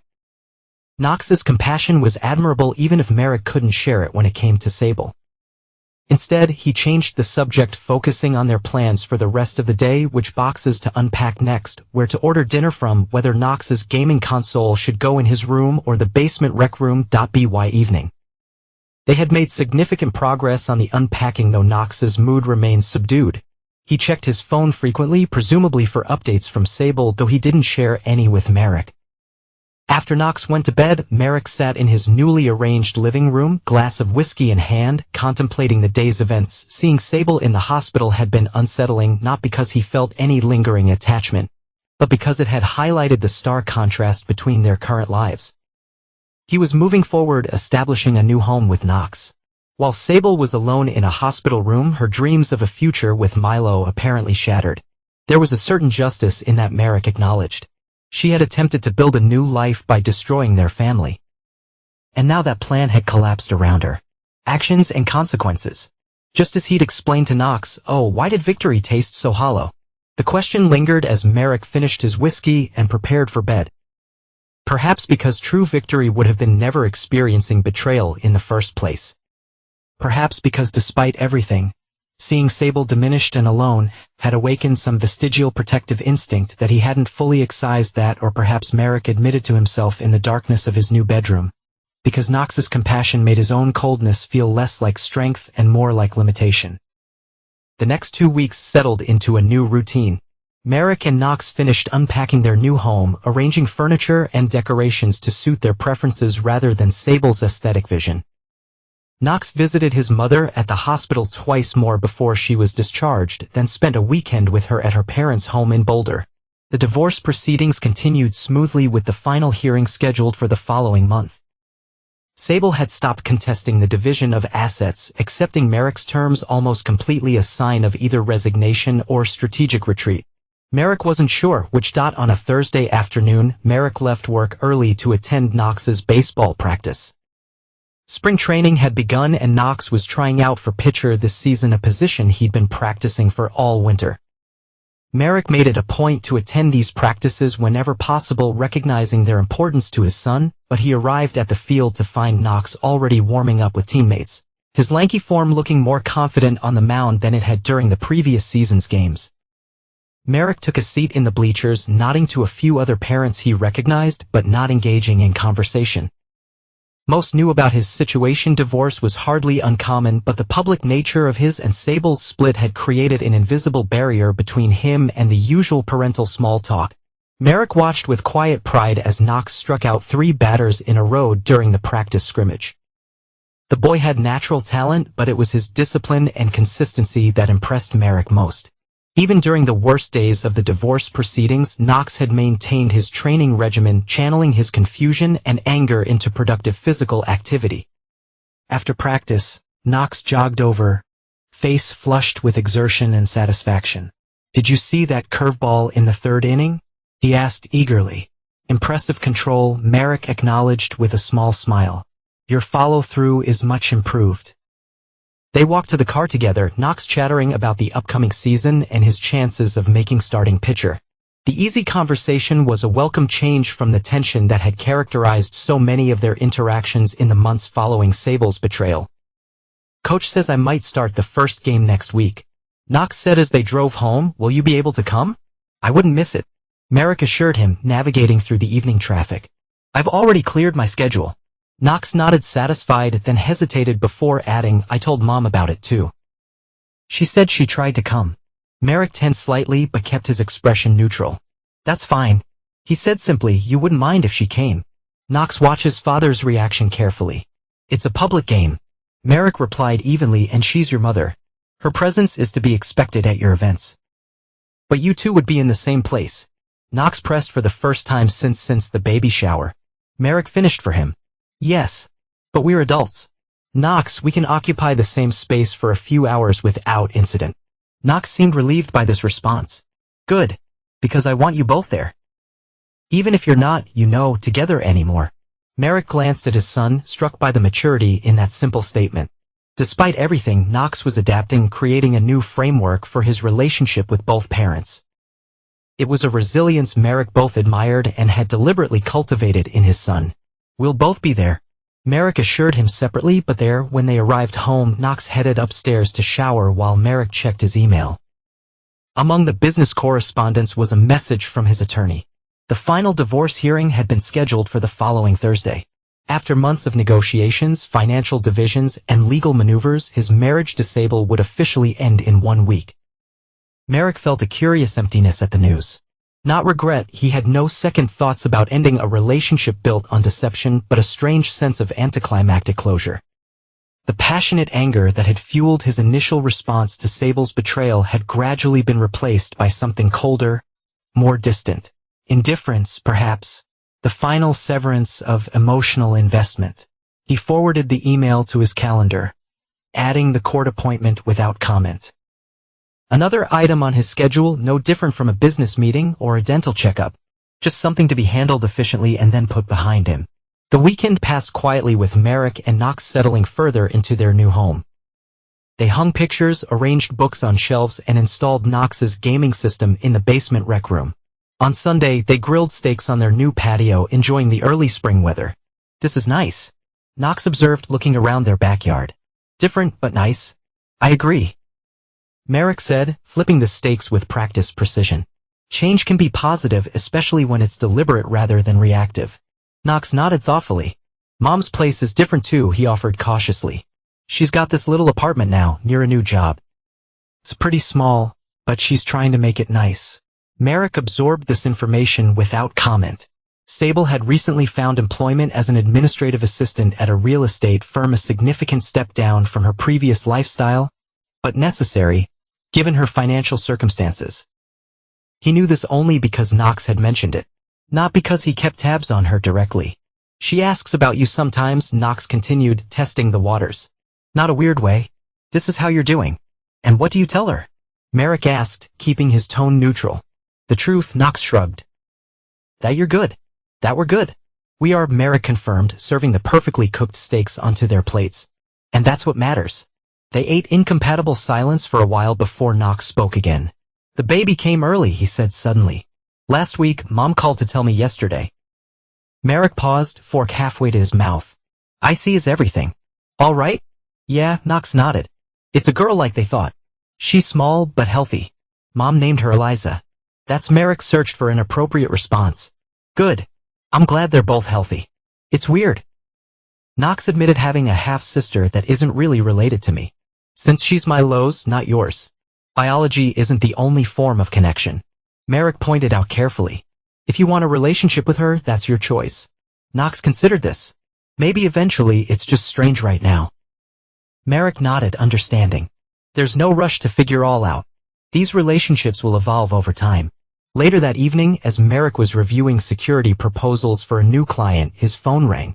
He glanced at the screen, not recognizing the number, and almost declined the call. Something instinct perhaps made him answer instead. Merrick Calloway, he said simply. Merrick. Sable's voice was instantly recognizable, though it sounded different, strained, exhausted. I know I'm probably the last person you want to hear from. Merrick's jaw tightened. What do you want, Sable? I tried calling your attorney first. She said quickly, as if afraid he would hang up. But it's Sunday night, and I couldn't reach him. Is this about the hearing on Thursday? Merrick asked, his voice deliberately businesslike. No, I mean, not directly. She took a shaky breath. It's about I need help, Merrick. There it was. The inevitable ask. We have channels for communication through our attorneys. He reminded her coldly. Any requests should go through them. This can't wait for attorneys, she insisted. Her voice cracking slightly. I've been evicted from my apartment. The management changed the locks while I was in the hospital with Eliza. I have nowhere to go. Your parents, they're in Europe. She cut him off. Dad had that heart valve surgery last month. Remember, the doctor said he could travel once he recovered. So they left for that river cruise they've been planning for years. They won't be back for 3 weeks. Merrick remained silent, processing this information with cool detachment. I tried. Milo. Sable continued, her voice smaller now. You won't even take my calls. And the few friends I have left after everything that don't have space for me and a newborn. What exactly are you asking for, Sable? Merrick asked, though he already knew, just a place to stay for a night or two. She pleaded, just until I can figure something out. A hotel will be fine, even, but I don't have enough for the deposit. And with a newborn, no, Merrick said simply, the word hung between them, definitive and unambiguous. Merrick, please, she whispered, I wouldn't ask if I had any other option. I have a baby. She's a week old. A baby that isn't mine. He pointed out coldly. A baby that's the product of your affair. That's not my responsibility. I know, she admitted. I know I have no right to ask you for anything. But I'm desperate. Just one night. I'll sleep on a couch. You won't even know we're there. Merrick closed his eyes briefly. An unexpected conflict arising within him. Not sympathy for Sable that well had run dry months ago, but a lingering sense of what constituted honorable behavior. Could he really leave a woman and newborn child with nowhere to go? Regardless of past betrayals? Find a women's shelter, he suggested finally. They have resources for situations like yours. I tried, she said, her voice breaking. They're full. There's a waiting list. The silence stretched between them. Sable's quiet desperation palpable even through the phone connection. I'll make some calls. Merrick said eventually, see if I can find you temporary accommodation. Thank you. Sable breathed relief, evident in her voice. Thank you, Merrick. Don't thank me yet. He cautioned, and understand that this is a one-time exception. After this, all communication returns to going through our attorneys. I understand, she assured him quickly. I'm at the hospital parking lot right now. They let me stay an extra day, but we have to leave by morning. I'll text you information when I have it. Merrick said, don't call again unless it's an emergency involving Knox. He ended the call without waiting for her response, already mentally reviewing his options. He had contacts at several hotels through a security business. Calling a favor for a discounted extended stay room would be simple enough. It wasn't ideal, certainly not what Sable had been hoping for. But it would provide shelter, which was all he was willing to offer. As he picked up his phone to make the first call, Knox appeared in the doorway of his office. "Was that Mom?" he asked, his expression troubled. Merrick hesitated, then nodded. "Yes, she's having some housing difficulties with the baby." Knox looked alarmed. "Where are they going to go?" "I'm arranging temporary accommodations." Merrick assured him a hotel room until she can find something more permanent. Relief washed over Knox's face. "Good. I was worried when she texted me that she might have to sleep in her car." So she had contacted Knox first. Merrick realized, using their son as an indirect pressure point. The manipulation was subtle but effective. Knox's concern had clearly been genuine. But it had been deliberately cultivated by Sable's calculated disclosure of her situation. "That won't be necessary," Merrick said firmly. "I'm handling it." Knox nodded, seemingly satisfied. "Thanks, Dad. I know you guys aren't whatever, but it's good you're helping her." The simple gratitude in his son's expression made Merrick pause. Knox saw his assistance, not as weakness or capitulation, but his strength, the ability to set aside personal grievances in the face of genuine need. It was a perspective Merrick hadn't considered that he made the calls, securing a 2-week stay and an extended stay hotel near the hospital where Sable had delivered. It wasn't luxurious, but it was clean, safe, and included kitchenette facilities. He paid up front, specifying that Sable's name should be on the reservation, and texted her the details. Her response was immediate. "Thank you. This means more than you know." Merrick didn't reply. His obligations, self-imposed for Knox's sake rather than Sable's, had been fulfilled. The matter was closed. The days leading up to the final divorce hearing passed quickly, filled with client meetings and Knox's baseball preparations. On Wednesday evening, as they were finishing dinner, Knox broached the subject of the upcoming court appearance. "So tomorrow's the big day, huh?" he asked, trying to sound casual but watching his father closely. "The divorce is final." "Yes," Merrick confirmed. "Just a formality at this point. All the agreements have been signed." "Do you have to see Mom there?" Briefly, Merrick said. "We both have to appear before the judge." Knox nodded slowly. "Are you okay with it? Seeing her, Merrick considered the question. "It's necessary to complete the legal process," he said pragmatically. "My personal feelings are irrelevant, but you do have feelings about it." Knox pressed. "Even if you don't show them?" Sometimes, Merrick reflected, having raised a perceptive child was inconvenient. "Of course I do," he acknowledged, "but I choose not to let those feelings dictate my actions." "Is that how you handle everything?" Knox asked, genuine curiosity in his voice. "Just push the feelings aside and focus on what needs to be done." "Not exactly," Merrick explained, recognizing the teachable moment. "It's about understanding that emotions are information, data points to be considered, but not necessarily instructions to be followed. Sometimes the most appropriate response to a feeling is to acknowledge it and then set it aside." Knox absorbed this, his expression thoughtful. "That makes sense, I guess. But it seems hard." "It's a skill," Merrick said, "like any other. It takes practice." "Is that what you're doing with Mom? Acknowledging your feelings but setting them aside?" Merrick nodded slowly, in a manner of speaking. "Yes." "And were those feelings?" Knox asked quietly. "If you don't mind me asking." Merrick paused, considering how much to share with his son. Knox deserved honesty, but Merrick was also conscious of not burdening him with adult complexities. "Disappointment," he said. "Finally, anger at times, a sense of wasted potential. Perhaps your mother and I built something significant together. Seeing it deliberately destroyed is regrettable. But you don't hate her." Knox observed. "You wouldn't have helped her with the hotel if you hated her. Hatred requires continued emotional investment." Merrick repeated his earlier explanation. "I prefer to direct my energy toward more constructive purposes." Knox seemed satisfied with this response, moving the conversation to his upcoming baseball game. But the discussion lingered in Merrick's mind as he prepared for the next day's court appearance, selecting a conservative suit and reviewing the final divorce documents one last time. The hearing itself was anticlimactic, a brief procedural formality that took less than 30 minutes. Sable arrived with her attorney, looking dramatically different from the confident socialite she had been during their marriage. Her postpartum figure was draped in a simple navy dress. Her once elaborate hairstyle, now a practical bob. She carried herself with visible weariness. The newborn Eliza bundled in a carrier against her chest. Merrick acknowledged her with a brief nod as they took their places at opposite tables.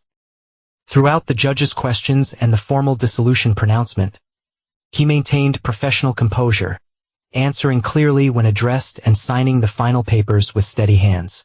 Sable did the same. Though Merrick noticed her voice wavering slightly when she confirmed her understanding of the custody arrangements for Knox. The judge approved the settlement, declared their marriage legally dissolved, and dismissed the court. A.S. Merrick gathered his documents. Sable approached hesitantly, the baby carrier creating an awkward barrier between them. "Merrick," she began softly, "I wanted to thank you for the hotel arrangement." He nodded once, not meeting her eyes. "It was necessary." "Still," she persisted, "you didn't have to do it." After everything Knox was concerned, Merrick explained simply. It was for his peace of mind. Sable glanced down at the sleeping infant. "I know you don't want anything to do with her," she said quietly. "And I understand that. But I want you to know that I'm trying to make better choices now." For her sake, Merrick finally looked directly at the baby, a tiny pink-faced creature with a dusting of dark hair, utterly innocent of the circumstances surrounding her birth. A strange, fleeting thought crossed his mind. In another reality, under different circumstances, this could have been his daughter. But it wasn't. And dwelling on hypotheticals was neither productive nor rational. "I hope you succeed," he said neutrally, gathering his briefcase. "Is the hotel accommodation adequate?" "Yes," Sable nodded quickly. "More than adequate. I've applied for some assistance programs. And I have a lead on a small apartment. I should be able to move in next week." "Good." Merrick prepared to leave. Considering the conversation concluded, Sable called softly, stopping him. "One more thing. Will you tell Knox he can visit whenever he wants to see Eliza? I know she's not related to him technically, but he's curious about her. Knox's relationship with you and your daughter is his decision." Merrick replied evenly, "I won't prevent it if that's what he wants." Sable's eyes filled with tears of gratitude or regret. Merrick couldn't tell. "Thank you," she whispered. He nodded once more and left the courtroom, feeling a curious sense of finality that had been absent in the legal proceedings themselves. Something about seeing Sable with her newborn, struggling but determined to move forward, had closed a chapter in his mind. The divorce was legally complete, but this brief interaction had provided the emotional punctuation mark. Merrick returned to work, immersing himself in client security assessments to occupy his mind. He didn't mention the courthouse encounter to Knox that evening, simply confirming that the divorce was finalized. Knox, preoccupied with his upcoming baseball game, asked few questions. The following Tuesday evening, as Merrick was reviewing documents in his home office, the doorbell rang. Knox was at a friend's house working on a school project, so Merrick answered it himself, expecting perhaps a delivery or a neighbor. Instead, he found Sable standing on his doorstep, Eliza cradled in her arms. The sight was so unexpected that for a moment Merrick simply stared, his mind struggling to make sense of her presence. Sable looked even more exhausted than she had in court, dark circles prominent beneath her eyes. Her clothes wrinkled as if she'd been wearing them for days. "I'm sorry," she said immediately, her voice tight with desperation. "I know I shouldn't be here. I know you don't want to see me." "What are you doing here, Sable?" Merrick asked, his tone deliberately even as he remained blocking the doorway. "Please," she whispered, tears welling in her eyes. "I have nothing. I can't do this alone." Merrick's expression didn't change. "The hotel arrangement ends tomorrow." She finished for him and the apartment fell through. The landlord found out about the baby and said it was too small for an infant. Something about zoning regulations. She shifted Eliza in her arms, the baby making small, whimpering sounds. "I've called everyone, Merrick. Every friend, every contact. No one will help. There are resources." Merrick began the same detached tone. "Social services. I've been to 3 different agencies this week." Sable cut him off, a note of frantic energy entering her voice. "There are waiting lists for everything. Months-long waiting lists." "That's unfortunate," Merrick acknowledged, "but it doesn't change the fact that this isn't my responsibility." "I know," she admitted, her shoulders slumping. "I know that, but I don't know what else to do. Where else to go?" Her voice broke. "I made horrible choices. I destroyed everything good in my life. I accept that. But Eliza didn't make those choices. She's innocent." Merrick looked at the infant, now fully awake and fussing in Sable's arms. It was true the child bore no responsibility for the circumstances of her conception or the decisions of her parents. But accepting that fact didn't create an obligation for him to intervene. "Please, Merrick," Sable pleaded, desperation clear in her voice. Just for a few days until my parents get back. Just somewhere safe for Eliza. Merrick studied her for a long moment, weighing his options. He could allow them temporary shelter. The house had a guest room that was rarely used. It would be a humanitarian gesture. Nothing more. Knox would approve, seeing it as the right thing to do regardless of past grievances. But another part of him, the part that had been systematically betrayed for months, the part that had discovered his wife's deception and manipulation, balked at the idea. Allowing Sable back into his home, even temporarily, felt like an unacceptable compromise of the boundaries he had established. "You weren't alone when you destroyed our family," he said finally, his voice devoid of emotion. Before she could respond, he closed the door firmly, the soft click of the latch like a period at the end of a definitive sentence. Through the door, he could hear Sable's quiet sobs, the baby's cries growing more insistent. He stood motionless in the entryway, waiting until the sounds receded, until he heard the start of a car engine and the crunch of tires on the driveway as she departed. Only then did he move, returning to his office and his work as if the interruption had never occurred. If he felt anything about the encounter, regret, vindication, doubt, he didn't acknowledge it, channeling his focus back to the client security proposal on his screen. When Knox returned home an hour later, excited about the project he and his friend had completed, Merrick listened and responded appropriately, giving no indication of Sable's visit. There was no reason to burden his son with the situation. Knox had already adapted admirably to the new family configuration. Introducing this additional complication would serve no constructive purpose. The next day was Knox's first baseball game of the season. Merrick arrived early, finding a good seat in the stands where he could clearly see the pitcher's mound. Knox had indeed been named starting pitcher, an achievement that Merrick had acknowledged with quiet pride. As the teams warmed up, Merrick noticed Sable entering the bleachers on the opposite side of the field. She moved carefully, the baby carrier held close to her body, looking for an empty space. Their eyes met briefly across the distance, and Merrick gave a slight nod of acknowledgement before turning his attention back to the field. The game began with Knox striking out the first two batters, his control and technique demonstrating the results of his dedicated practice. Merrick watched with satisfaction, occasionally glancing towards Sable, who cheered enthusiastically for their son, despite her obvious exhaustion. During the seventh inning stretch, Merrick left his seat to get a bottle of water. As he returned, he found Knox jogging over to him, still in his uniform. "Did you see that slider in the fifth?" Knox asked excitedly. "Coach says my release point is perfect now." "It was excellent." Merrick agreed, genuine approval in his tone. "Your practice is paying off." Knox beamed at the praise, then glanced toward where Sable sat with Eliza. "Mom came to," he observed with the baby.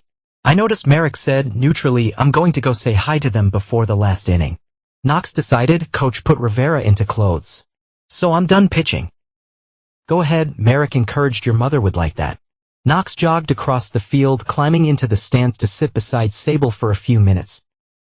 Merrick watched from a distance as she hugged their son, as Knox peered curiously at his half-sister, even carefully touching the infant's tiny hand. That it was the beginning of a new family configuration, not the one any of them had planned, but the reality they now navigated. Knox would have relationships with both his parents and apparently with his half-sister as well. Those connections would evolve over time, shaped by individual choices rather than the traditional family structure that had been shattered by betrayal. Knox's team won the game 7-3, a decisive victory fueled in large part by a strong pitching performance. Afterward, as parents and players mingled on the field, Merrick approached his son with pride. "You really made sure their batters didn't get comfortable at the plate." He observed, the closest he came to effusive praise. Knox grinned. "Thanks, Dad. And thanks for coming. It meant a lot having you here." "I wouldn't have missed it," Merrick assured him. They walked toward the parking lot together, Knox still buzzing with post-game energy. As they reached Merrick's car, Knox suddenly became more serious. "Dad," he began, his tone questioning. "Can I ask you something?" "Of course," Merrick replied, unlocking the vehicle. "You really made sure Mom paid for what she did, Knox?" His question was direct. His expression, a mixture of curiosity and something harder to define. Merrick paused, considering his response carefully. The question wasn't accusatory, exactly, but contained an implicit judgment that Merrick hadn't anticipated from his son. Actions have consequences. He said finally, that's a lesson she had to learn the hard way. Knox nodded slowly, absorbing this. I get that. But what about mercy? Isn't that important too? The question was unexpectedly profound, coming from a 12-year-old, catching Merrick off guard. He studied his son's face, seeing genuine moral inquiry rather than criticism. Mercy has its place, Merrick acknowledged, but it can't replace justice. Without consequences, people don't learn from their mistakes. I guess, Knox said, not entirely convinced. I just think, sometimes people know they messed up. They don't need more punishment to understand that. Merrick recognized the subtext. Knox was talking about Sable, about her current circumstances. It was possibly new about her visit to their home, perhaps through a text message or call from his mother. Your compassion is admirable, Merrick said carefully. It's a quality worth preserving. Knox brightened at the approval. So if Mom needed help again, we could help her for Eliza's sake. And there it was, the direct question Merrick had been anticipating. Knox wasn't subtle in his advocacy. We'll address situations as they arise. Merrick said, noncommittally, for now let's focus on celebrating your victory today. The answers seemed to satisfy Knox, who launched into an animated analysis of his pitching performance as they drove home. Merrick listened attentively, engaging with his son's enthusiasm while internally processing their brief exchange about Sable. Knox's question had touched on something fundamental to balance between justice and mercy, between holding someone accountable and offering them redemption. It was a tension Merrick had resolved firmly on the side of justice, seeing mercy as a potential weakness that enabled further manipulation. But watching his son's natural empathy, his ability to separate his mother's actions from her worth as a human being, made Merrick wonder if there was strength in that perspective too. Not weakness, but a different kind of resolve, the courage to remain open to humanity's complexity rather than reducing people to their worst choices. That it wasn't a consideration that would change his position regarding Sable. The bridges between them have been thoroughly burned, the trust irrevocably broken. But perhaps Knox's compassionate instinct was worth nurturing. Even if Merrick himself couldn't share it. As the sun set over their new neighborhood, Merrick watched Knox practice pitching motions in their backyard, his form silhouetted against the darkening sky. His son was building his own moral framework, one informed by but not identical to Merrick's. That was perhaps the most important outcome of all, not that Sable had faced consequences, but that Knox was developing the capacity to navigate complex ethical terrain with both principle and compassion. Merrick turned and walked back in the house, closing the door on the fading light. Behind him, Knox continued his practice, the rhythmic sound of his movement a steady counterpoint to the evening silence. Ahead lay a future neither of them had anticipated, but that they were building together step by deliberate step, free from deception, free from betrayal, and increasingly free from the anger that had fueled the initial response to Sable's affair. What remained was a cold clarity, a certainty that he had responded appropriately to an untenable situation. Victory, Merrick reflected, looked different than he had imagined. It wasn't the public humiliation of Sable or her financial ruin. It wasn't even the final divorce decree or her current struggles. It was this: a life rebuilt on honest foundations, a relationship with his son based on trust and respect, and a quiet knowledge that he had emerged from betrayal not destroyed, but stronger. That was consequence enough.